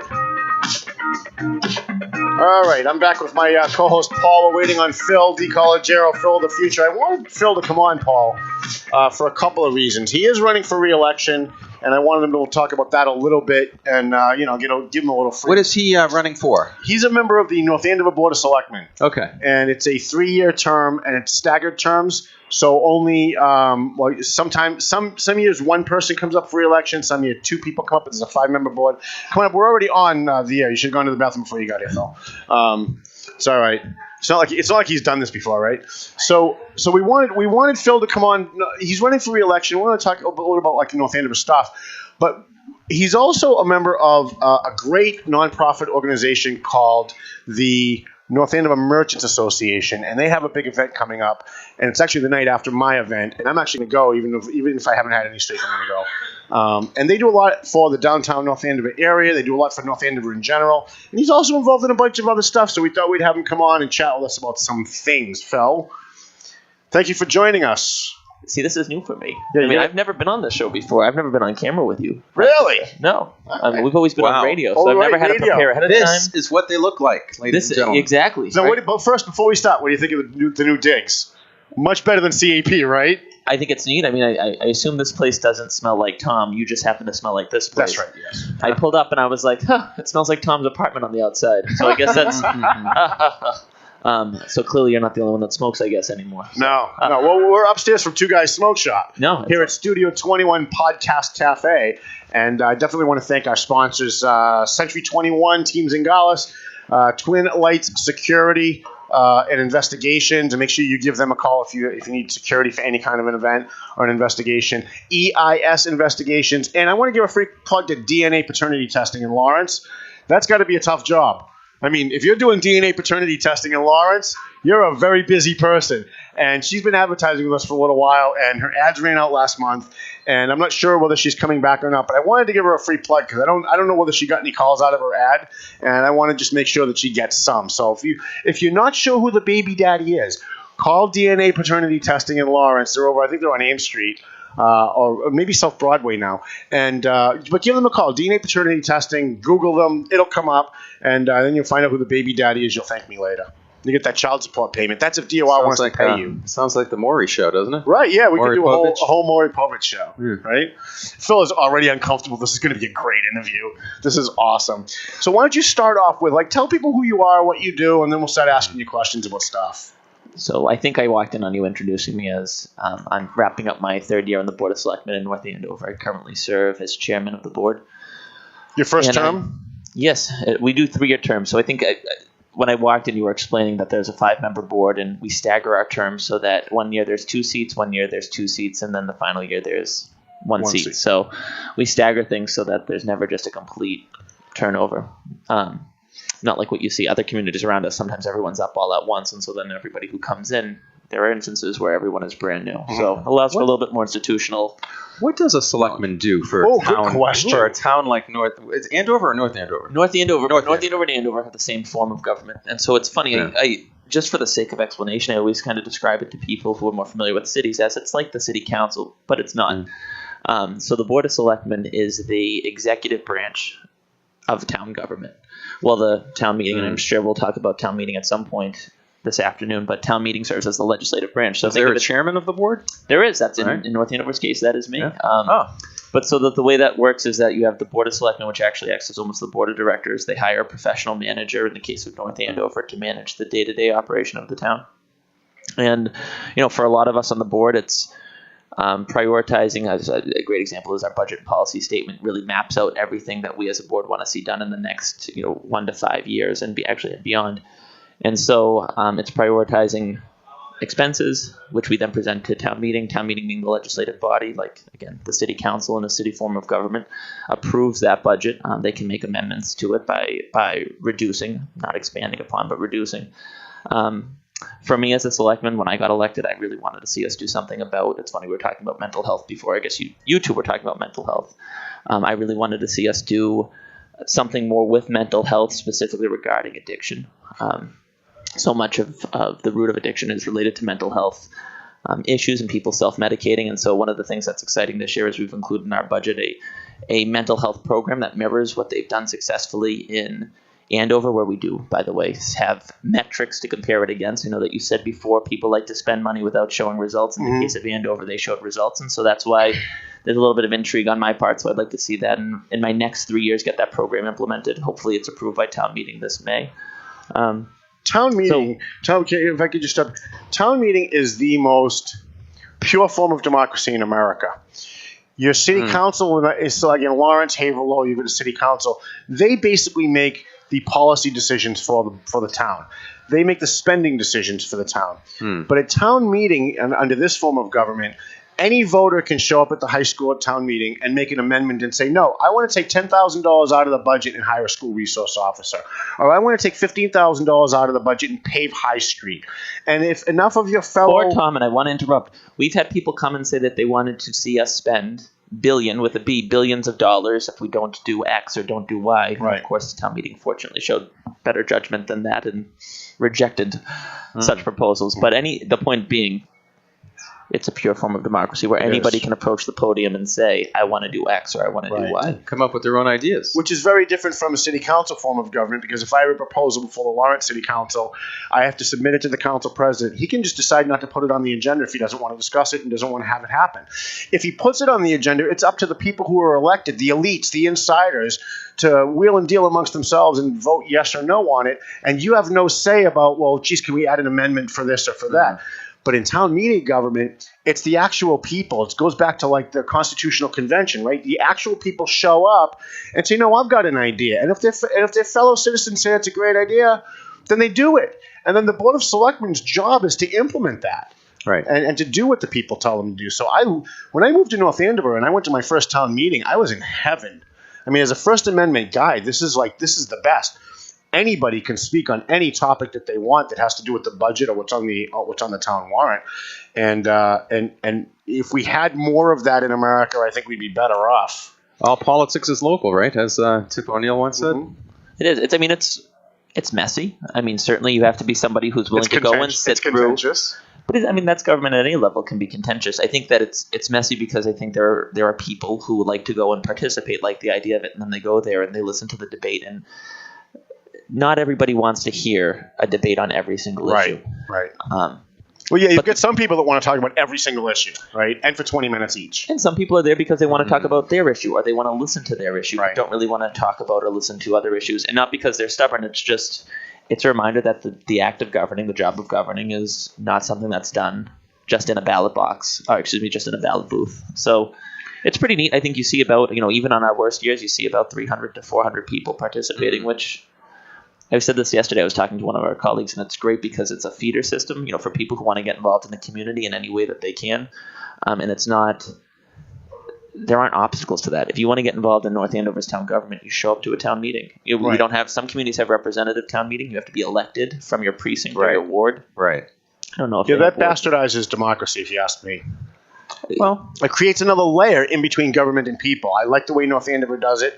I think it's the best form of government in the country, and now I realize you can't do that in cities sometimes, right? You get thousands and thousands and thousands of people, but it works good. It works for a town like North Andover, and even when I'm on the losing side, like the marijuana debate, I drove home from that marijuana debate last month, and felt really good. That even though the town didn't do the way I think they should have done it, that the people spoke, and that their voices were heard. And that was the end of it. Like, there's not going to be any more. Like, we discussed it, we debated it, it was contentious, people yelled at each other, they accused each other of all kinds of stuff. Then there's a vote, and then everyone goes home, and it's done. City council form of government, they can bring it back as many times as they want until they can get the result that they're looking for. I think what you saw, part of the reason why you drove home and you probably felt really good, even though, like you, we agreed on this issue, and we ended up losing. I think the fact that it was run as flawlessly as it was, when you have 3,000 people in a room and they're split pretty evenly about a position about an issue that both sides feel very strongly about their position. A lot of passion in that room. There was, but I have to give a lot of credit to our town moderator, Mark DeSalvo. He's amazing. to manage 3,000 people. Is that an average town meeting population? 3,000? No, okay. no. Actually, I think that I think that's extraordinary. So we had. I'm gonna dig back. So I think our largest town meeting in history was in 2006, and we had a very contentious summer town meeting in the high school where about 3,000 people Was there a flooded topic? and it was about whether or not we were going to have trash fees. It was my first town meeting. I think I was 19. There was overflow. We were going into the auditorium. People were in the cafeteria. I mean, it was wild, and people didn't necessarily treat each other with respect. I mean, you always have people who feel offended. I mean, you had people who were really quite rude to each other, and I think it left a lot of people with a bitter taste towards town meeting or bitter sense. I don't know if you attended that one, Tom. That you were living in town at the You time. weren't the chairman at the time, I would imagine. So I was. What is the chairman the person that's supposed to say you're acting crazy? So we elect a moderator.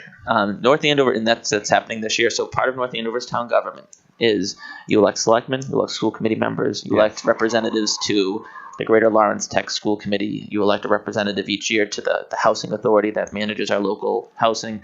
You also elect a moderator for a 3-year term, and that person's job. He's the one, okay. He or she. Or she, yeah. Sheila Doherty is the moderator in Andover. Again, for listeners in Andover, it's the same deal in both communities. You elect a moderator. That person's job is to run the town meeting and help, to act as moderator. I mean, for those who talk too much, you have to, cut them off a little bit, perhaps. For those who get a little too emotional, you have to calm them down. Stop those personal attacks. Stop the personal attacks, right. Important job for a meeting like that. It is. I mean, in that setting, I mean, there was a lot of emotion leading into it. I mean, there was a lot of debate on Facebook. And I think that there were some threads on Facebook where people read it and just felt so disgusted by the whole discussion that I think a lot of people were nervous about how town meeting would go when people got in front of a microphone and got in front of the crowd and there's applause for whatever side you're on or booing. I mean, there was that concern because it can reflect really poorly on a community, and I think that this again, it's good media though. You think it's like a presidential debate? You say something good and half the place claps and the other boos, and it does kind of become like Maury Povich after a while. I heard it was on at Jamie's that night, so apparently it was enough of a there was enough intrigue about town meeting that they decided it was worthwhile putting on the flat screen TVs at the bars around town. So I can say that, a lot of people are going to be surprised to hear me say this, but I just believe in giving credit where credit is due. I think Mark DeSalvo is doing an awesome job as the town moderator.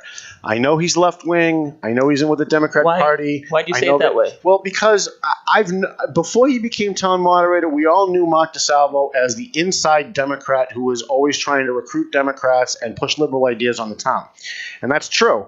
And when he was running for moderator, all those of us who were on the other side of the political end of that were worried about him using the position as moderator to push his liberal Democrat ideas on the town. And we just wanted a moderator to moderate the meetings.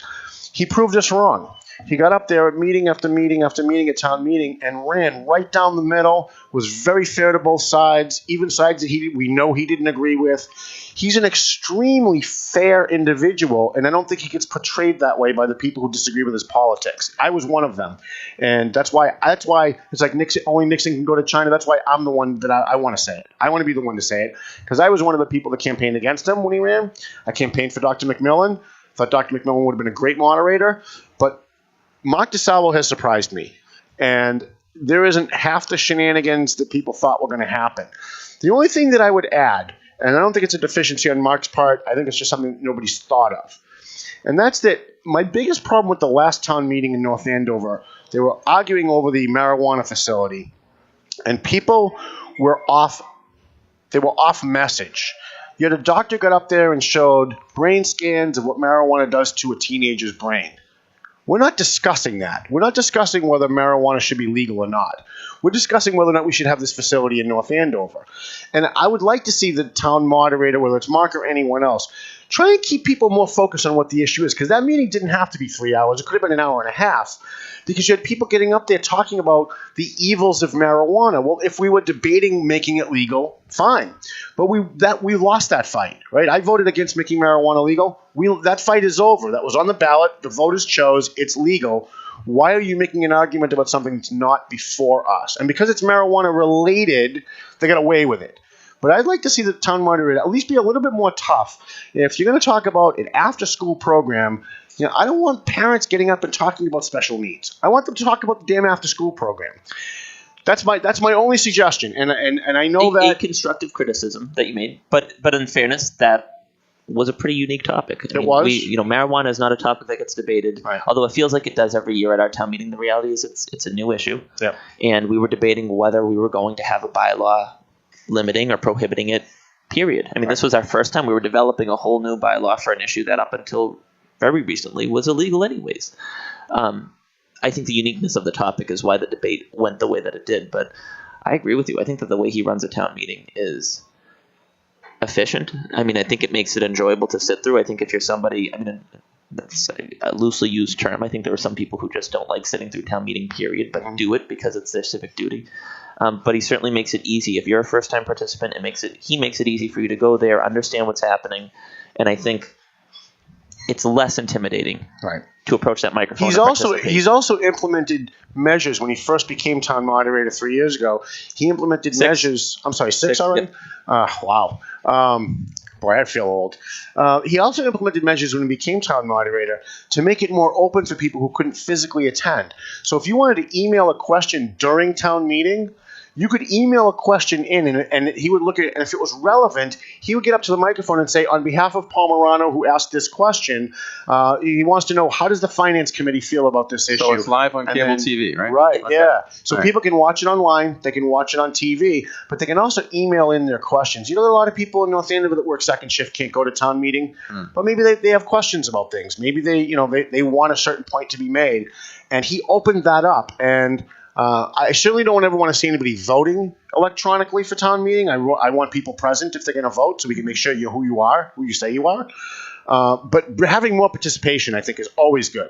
Having more voices, I think, is always good, and Mark did that. So that's your favorite thing that he did? Yeah, so far. I would have guessed your favorite thing, and I was surprised to know that this wasn't required, which is that if you approach the microphone and you have a financial interest in an article, you have to disclose that now. Oh, good. And that's something a la the Wendy Wakeman debacle.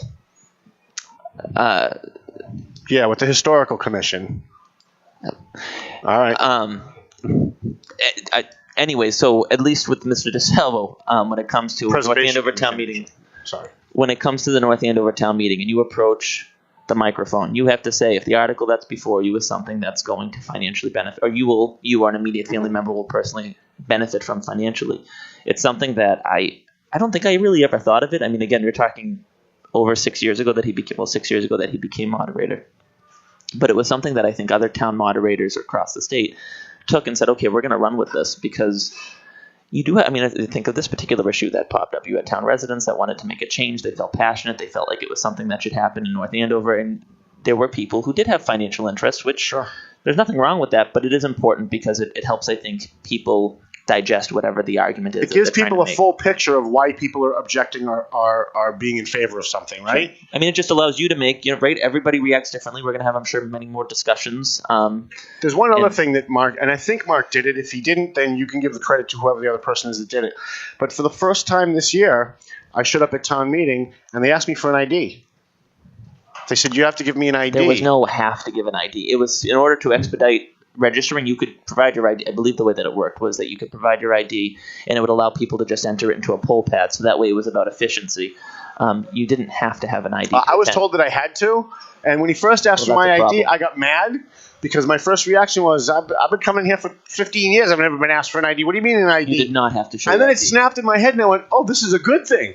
We should have ID, because we don't want people from Lawrence or Methuen coming into North Andover to vote, right? That would be my question. How do you know that the people that are going to town meeting are from that town? How are you sure of that? So you have to go and check in at the registration booth the same way that you would go and pull a ballot. You do? You go Okay. in, and then they let you in. And in this case, because of the size, the scope of this meeting was so large that after you registered, you were given, when you go to a carnival and you get the all-day pass, they put a band on your arm that's waterproof.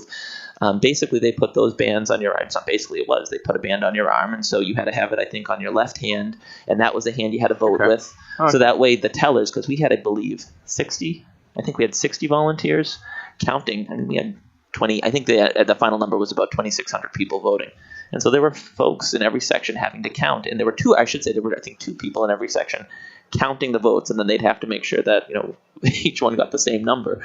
But yeah, it was pretty tightly policed to make sure that you didn't just have random it's people very come in. efficient. It's very efficient. But you think that people might come into these town meetings saying there's somebody from the town that they're not? Is that why you want an ID? Well, yeah. And you have people who are non-voters, right? So let's say no one knows who Tom Duggan is. I'm just a guy who lives in North Andover. I'm not a public person, right? I know my friend Alan Knowles isn't going to show up. Right, but I'm not a registered voter, but he is. I can go in and say, oh yeah, Alan Knowles. They cross me off the list, they hand me my thing, and I can vote. Well, I'm not a registered voter. I shouldn't be voting. Think that happens often enough to...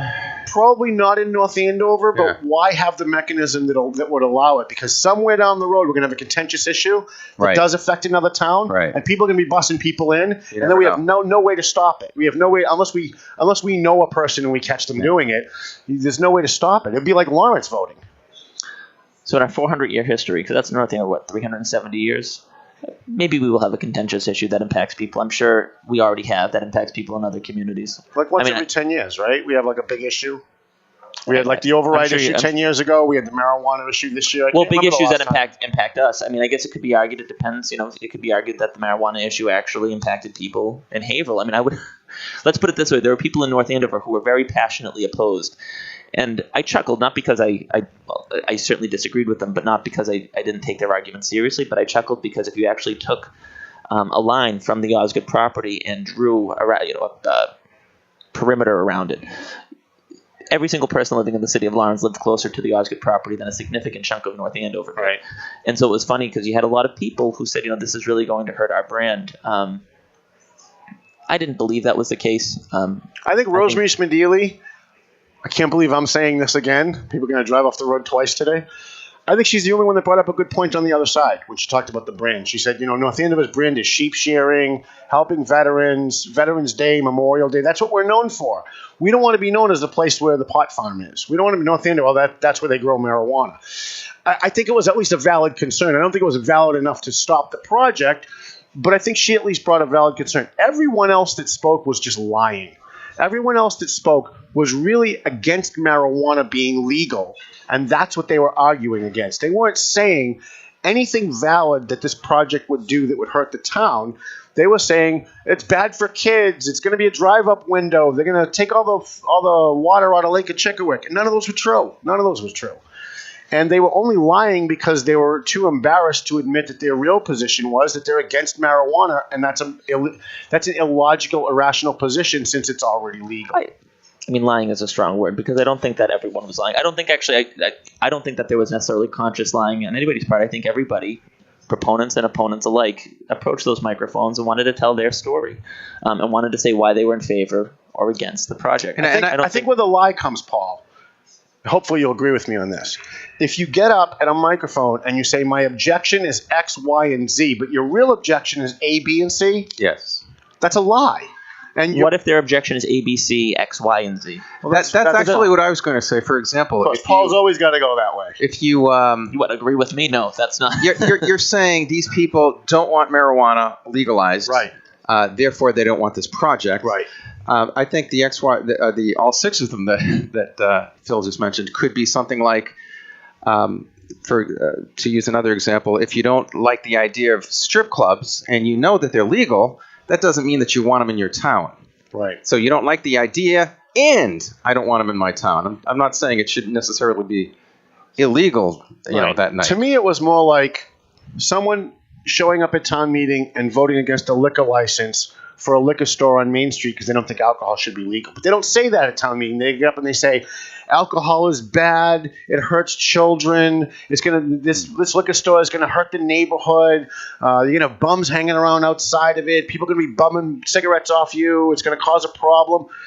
When they don't really think those are the objections at all. They really just don't want alcohol to be legal. They don't like that alcohol is legal, so they're opposing it. And they're going to make up excuses to be against it that sound more rational than their real reason. Then you know what needs to happen then? They need to have a moderator like you who can see through people's questions. Read their minds. Right. And say, Are you saying this because you really don't like X, Y, and Z? Or, just clarify their own minds for them. I think the job, though, that's the job of the voter. When you're sitting there, you have to listen to the argument, and you have to decide, is this something that matters to me? I mean, everything that Tom's saying right now is an observation he made as a North Andover resident, and every resident had the ability to make those observations if they were at town meeting, and if they wanted to come to your conclusion, they could.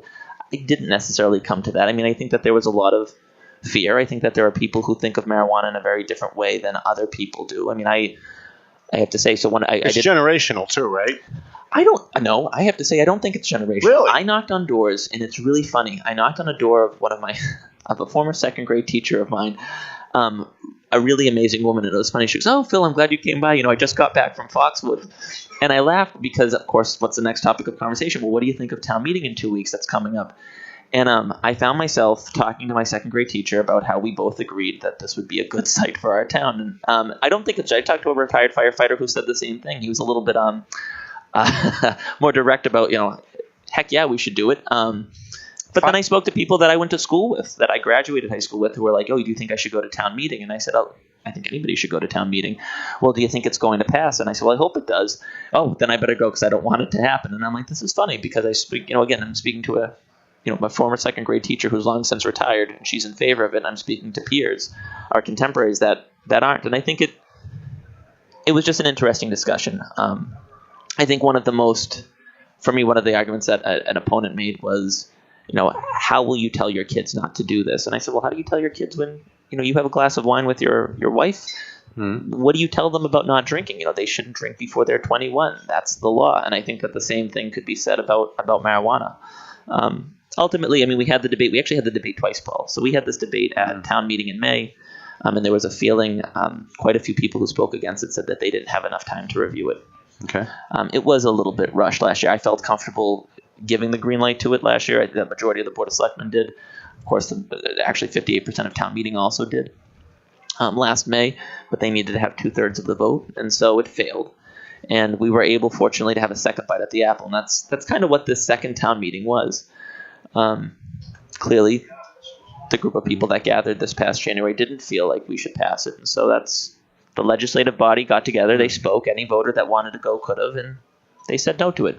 It's too bad. I think we both agree. We wish it didn't happen, but like you said, I voted against making marijuana legal. I think Massachusetts finally did something right. They decriminalized it, so cops can still go after dealers if they're selling to kids, if there's, they're doing bad stuff. But they weren't being hamstrung by arresting people for possession of marijuana, clogging up the courts, clogging up the prison system. I don't know anybody who's ever robbed a bank on marijuana. I know people robbed banks on cocaine and meth and heroin and other stuff, but I've never heard of a guy robbing a bank or beating his wife or committing any kind of violence on marijuana. It usually has the opposite effect. It makes people much more sedate. Well, it is legal in Massachusetts now, and it's not legal in North Andover. So we passed a bylaw that prohibits the cultivation and sale of recreational marijuana, and the public has spoken. So before we wrap up with Phil of the future, Phil DiCollegiero, selectman from North Andover, you also wear another hat, and that is the North Andover Merchants Association. You've got a big benefit coming up, and I want to give you an opportunity to talk about North Andover Merchants Association and talk about your event. So I cannot claim credit for this event. This event is really the brainchild of Sylvie Folds. Her and her sister own Kids Carousel on Chickering Road. It's a resale shop. So Sylvie is a former president of NAMA. I love her. I don't think she likes me, but I love her. No, I would bet that you guys probably agree more politically than she and I do. But she doesn't even live in North Andover, and she is probably the MVP of town. She's actually, her husband is one of the police lieutenants in North Andover. But so anyways, so we have in the North Andover Merchants Association, it's a business organization in town that is made up of business owners, basically just try to make the town better in general, but also better for the business community. And so this year, I think, is the 6th or 7th annual Night of Honor Gala. It's an event that started a few years after we formed. I think 2012 was our first year. So do the math. That we had the event. We honor local businesses. We honor those businesses that are celebrating milestones, 5 years, 10 years. I think Rolf celebrated 65 years last year. Wow. I know that we've celebrated I think Small X celebrated either 90 or 100. But anyway, so we tend to honor Those businesses, we also recognize a Merchant of the Year. This year, it's Lisa Williams from AFC Urgent Care. That's awesome. I love Lisa Williams and AFC Urgent Care, formerly Doctors Express. Her and her husband are wonderful people. I don't think people realize what they do behind the scenes for local nonprofits, for charities. When they find out just a regular citizen in town has a problem, Lisa will go help them. And never calls me and says, "Hey Tom, can you write a story about how we just helped this guy?" I'll actually hear from the people that they helped. They'll call me and say, "Hey, I know you know that girl Lisa from AFC. You're not going to believe what she just did." And they'll call me and they'll tell me, and it's like, wow, these are people that are just out in the community doing stuff to help people and really are not interested in getting any credit up for it at all. Tom and Lisa are great. Yeah. So that's not the only reason you get recognized. A Merchant of the Year gets recognized because all around they just represent what it means to be a really great business owner. Right. The type of business owner that you'd love to have in your community. Our first year, I think it was Terry Holland from Stachys. We did Ed and Linda Petty from Ed Petty Photography. We did Jamie's. One of the reasons that Jamie Faria from Jamie's Restaurant was honored was because he took this idea, turned it into the successful business, and within a matter of a couple of years, it's now the quintessential North Andover place to go. I believe last year it was actually Taki's Pizza because, again, you had Jim and Mike Zanakis, who are cousins, who own their business and have really built it in, again, to a business that is a successful part of North Andover's business community. Right. And it's their acumen as business owners that were recognized. It's Jamie's, it's Stachys. It's not just because they give back to the community, but that's a big piece. So, Lisa was recognized because I don't think many people understand that here's a woman who she owns 2 medical offices. It's not a retail store. They're medical offices, which are fairly more complex. Urgent Care is in Methuen and North Andover. She's a mother of 5 in a blended family, and somehow she doesn't go crazy. Yeah. She's a little crazy, but she likes me, so she's got to be crazy. Well, she's a woman who has managed to take these 2 businesses, become important parts of the community, because Urgent Care, of course, fills an important gap in our healthcare system. And the head of your organization, I just met the other day, Dawn Pease, Pease, a former Merchant of the Year herself, in fact. Dawn Sign Tech. She invited me to her shop and said, "You know what? We're in all these same circles, but we've never really had a chance to sit down and chat. Can you come by and have a coffee with me?" So I spent 3 hours there one day last Friday actually, and we got along amazingly. And we talked about some of the things that we do at the Valley Patriot with the Bash, some of the stuff that she does, and it's we should be helping each other out. We're all kind of doing the same thing. We ought to be working together, and she loves the idea. So here's a woman. She worked in the printing industry and decided, you know what? I want to start my own business. She came to North Andover. She's on Flagship Drive, I think. But she came to North Andover and said, because she lived here, she lives on Sharpness Pond. She said, I want to create my business here. Brought her employees, treats her employees well, gives them quality health insurance. She herself, she's from Canada originally. She started her business and said, well, the first way that I make this business successful is networking with other business owners. Right. She came to a NAMA meeting, decided to get involved, and I think that it was her second year of being involved that we honored her as the Merchant of the Year, because, again, that's the type of business owner you want. You want a woman who sees a need and says, you know what?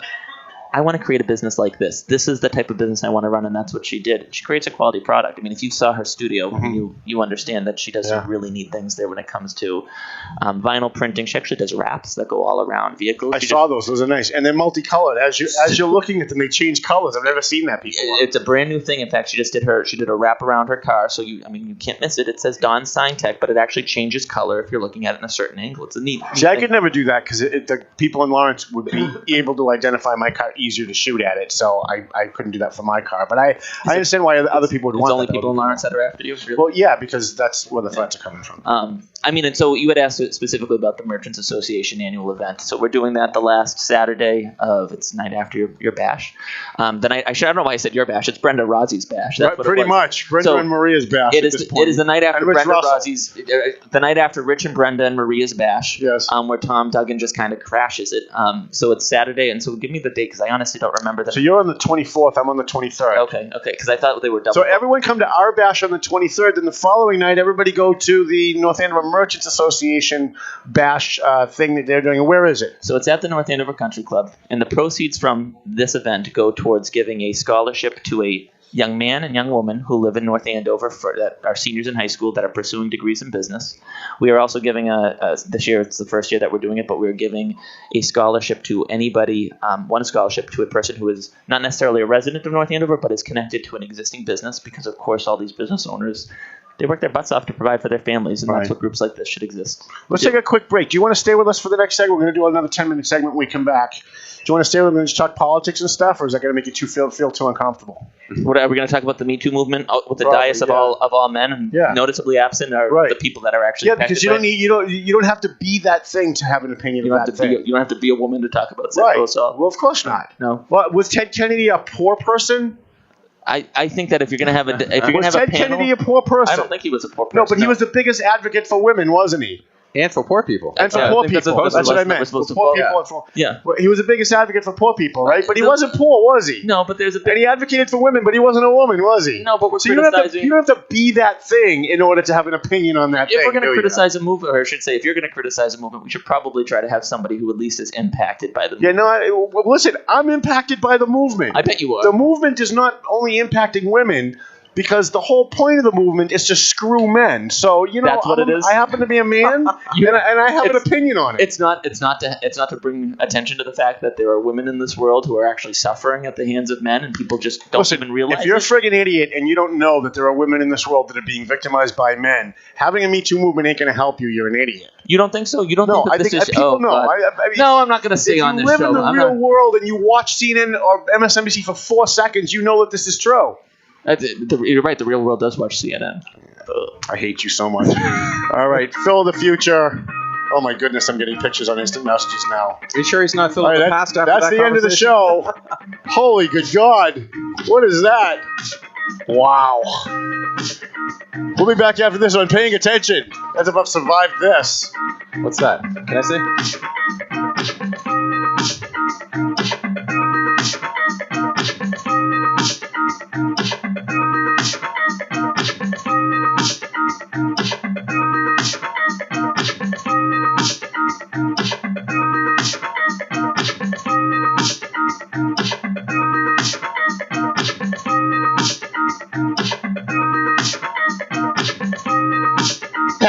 This is Mike Capuano. You're listening to Paying Attention, and you should.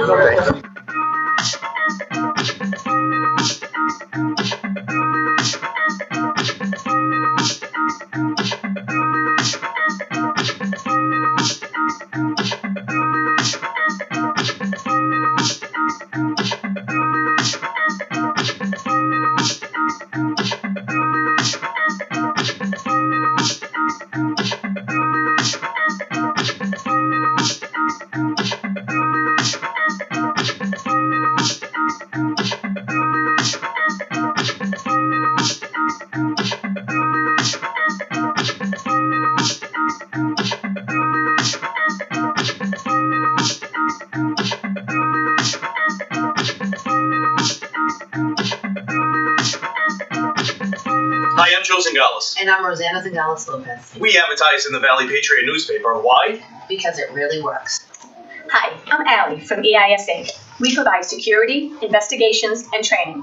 We advertise in the Valley Patriot. Why? Because it really works. Twin Lights Security and Investigations advertises in the Valley Patriot newspaper. Why? Because it really works. But don't take our word for it. Just ask our advertisers. They'll tell you advertising in the Valley Patriot newspaper really works.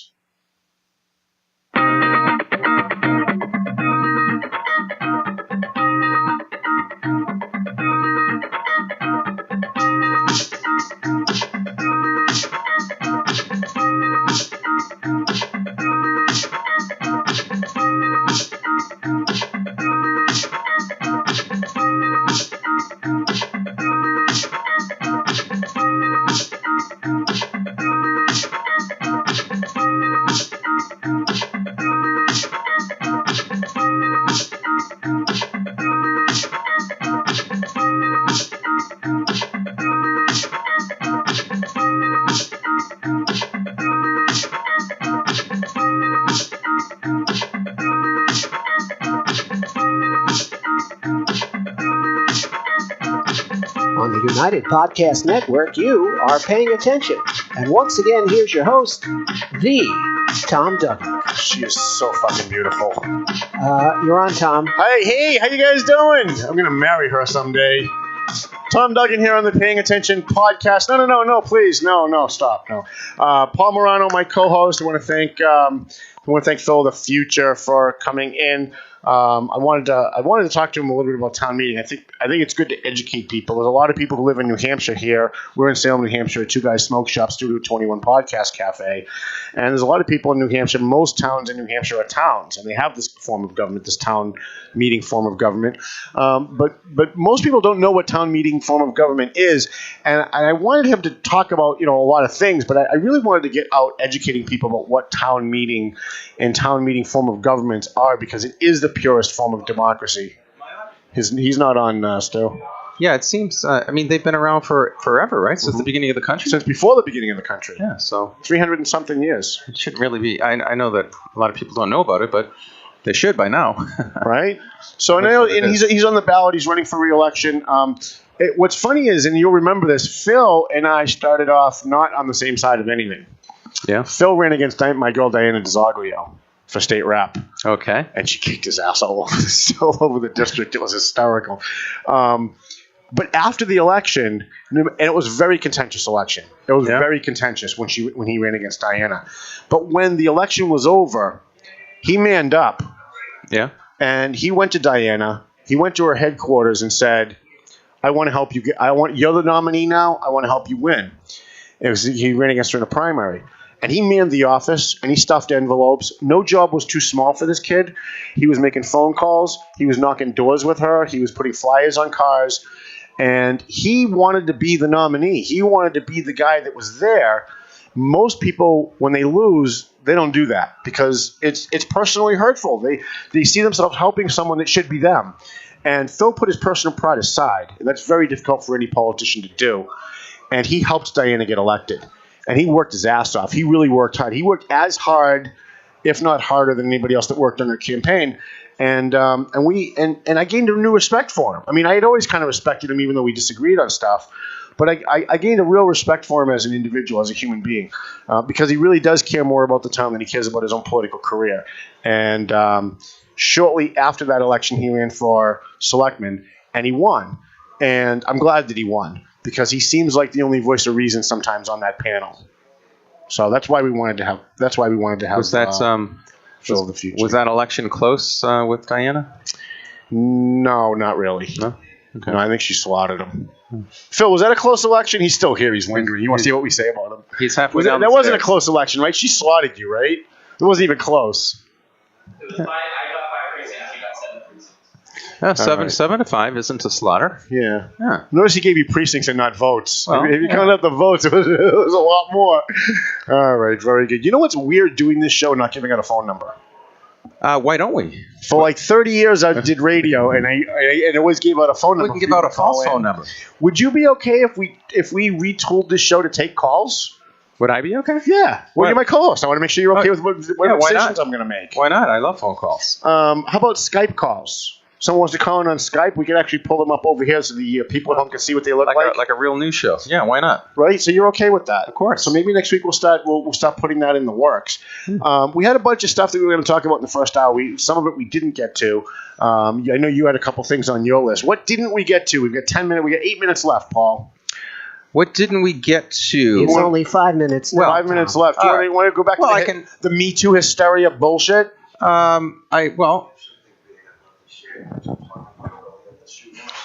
Too bad there isn't a microphone right here. Do you have a microphone for us? That's another thing we should do. A microphone for the audience. Well, I'll tell you. You asked a question, and then I'll ask it to the microphone so everybody can hear you. Oh. Something that was basically explaining why the shooting was happening. It goes back to Michael Moore. He came out with a DVD years ago. In Canada, they do not even lock their doors. The crime rate is virtually nil. Nobody can hear you, though. So, people at home are just kidding. No, Tom, take an available headset. And I have a good idea. All right, we'll bring it up. A little audio producing. You guys don't mind, do you? Okay, so this is what you do. Talk right into that microphone. Yeah, you have to get closer. There you go. And put that right next to your mouth, and then ask your question. We'll have a mic for the audience for the next show. Yeah. Okay, so I guess I missed this topic a little bit. Pull this in real close. Yeah, nice and close. There you go. Go for it. So it's just something I want to share an opinion 4 minutes, going Tom. on with the shootings that are happening one after another. Right. So about 10 years back, Michael Moore came out with a DVD called Bowling for Columbine. And what he basically proved at the end of the DVD is that the shootings we're continuing because we're constantly putting the intention on it by putting it on the air and putting focus on it. So what these shootings are doing, what the next person's doing, is they're copycating. They're giving them the next idea to continue doing it. So again, in Canada, what he proved, they don't even put, their crime rate is basically nil. And reason being is they do not put the negative things that happen in their country on the air. For basically the news that is happening every night at 6 o'clock is being broadcast as entertainment. Right. I agree with things that. that are happening. So news sells, so this is why it continues. So they're getting together with Trump now, trying to come up with an idea, what we can do. And they don't realize that the 3 whole minutes. problem is because you're putting it on the air and you're giving attention to this. So if The nobody next knew guy- about it, it wouldn't happen as much. Is that So what you're the saying? next guy that's not mentally well balanced sees that. Say, hey, thinks this it's is a way idea. to get my name in the paper. What they're trying to do is get some attention on them, and even if they die with that intention, they're getting some focus. Well, what do you think? Do you think the media thank you very is a? Do you think, Tom? Just to refocus this question, do you think the media is complicit? Of course they are. In this whole movement. Not only are school they shootings. not only are they complicit by what the gentleman said as far as hyping all of these things, but to then immediately, before the blood is even dried, immediately making it a political thing. They immediately they right out of the gate take away any possibility of a sane discussion on maybe what we could do to help these situations, to respond better to these situations, and they gin it up and make it a political issue, which makes sure it's never going to go away, which makes sure that it's going to continue to be talked about.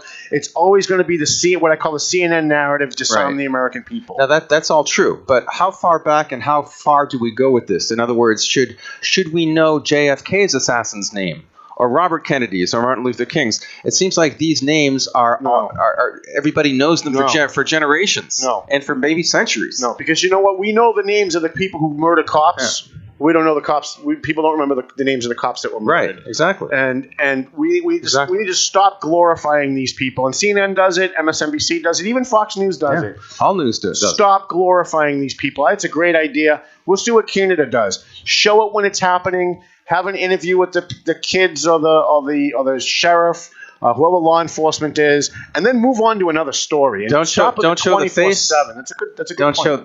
Don't show the face, and don't say the name of the criminal. Right. Because you know that these people, and I know we've got a minute left, these people who do these mass shootings or commit really heinous crimes, usually you find out that they were researching somebody else that did that. They've got videotapes of someone else that did it. There was, I think, the Aurora shooter. I can't remember his name, which is good.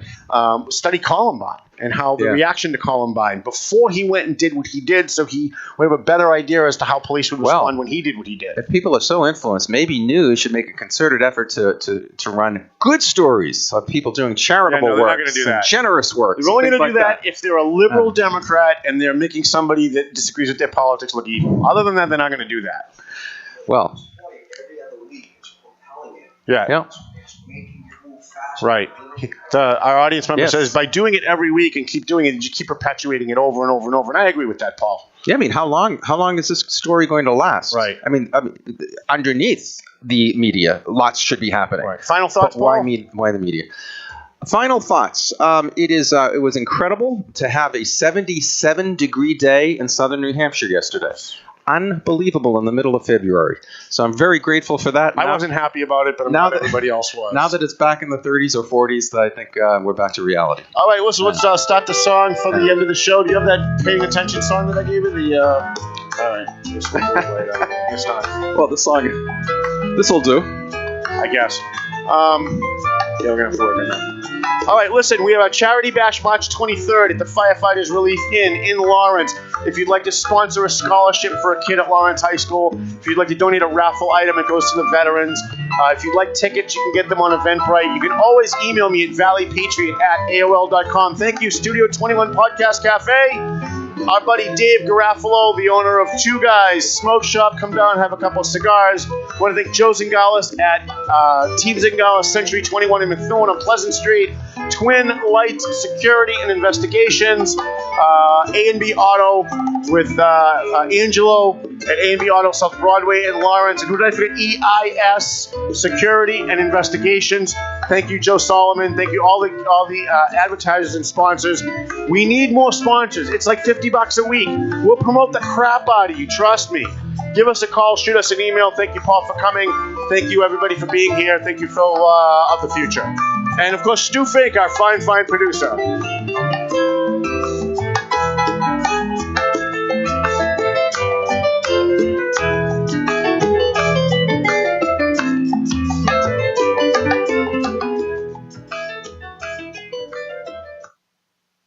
The views and opinions expressed by the hosts, guests, or callers of this program do not necessarily reflect the opinions of the Studio 21 Podcast Cafe, the United Podcast Network, its partners, or affiliates.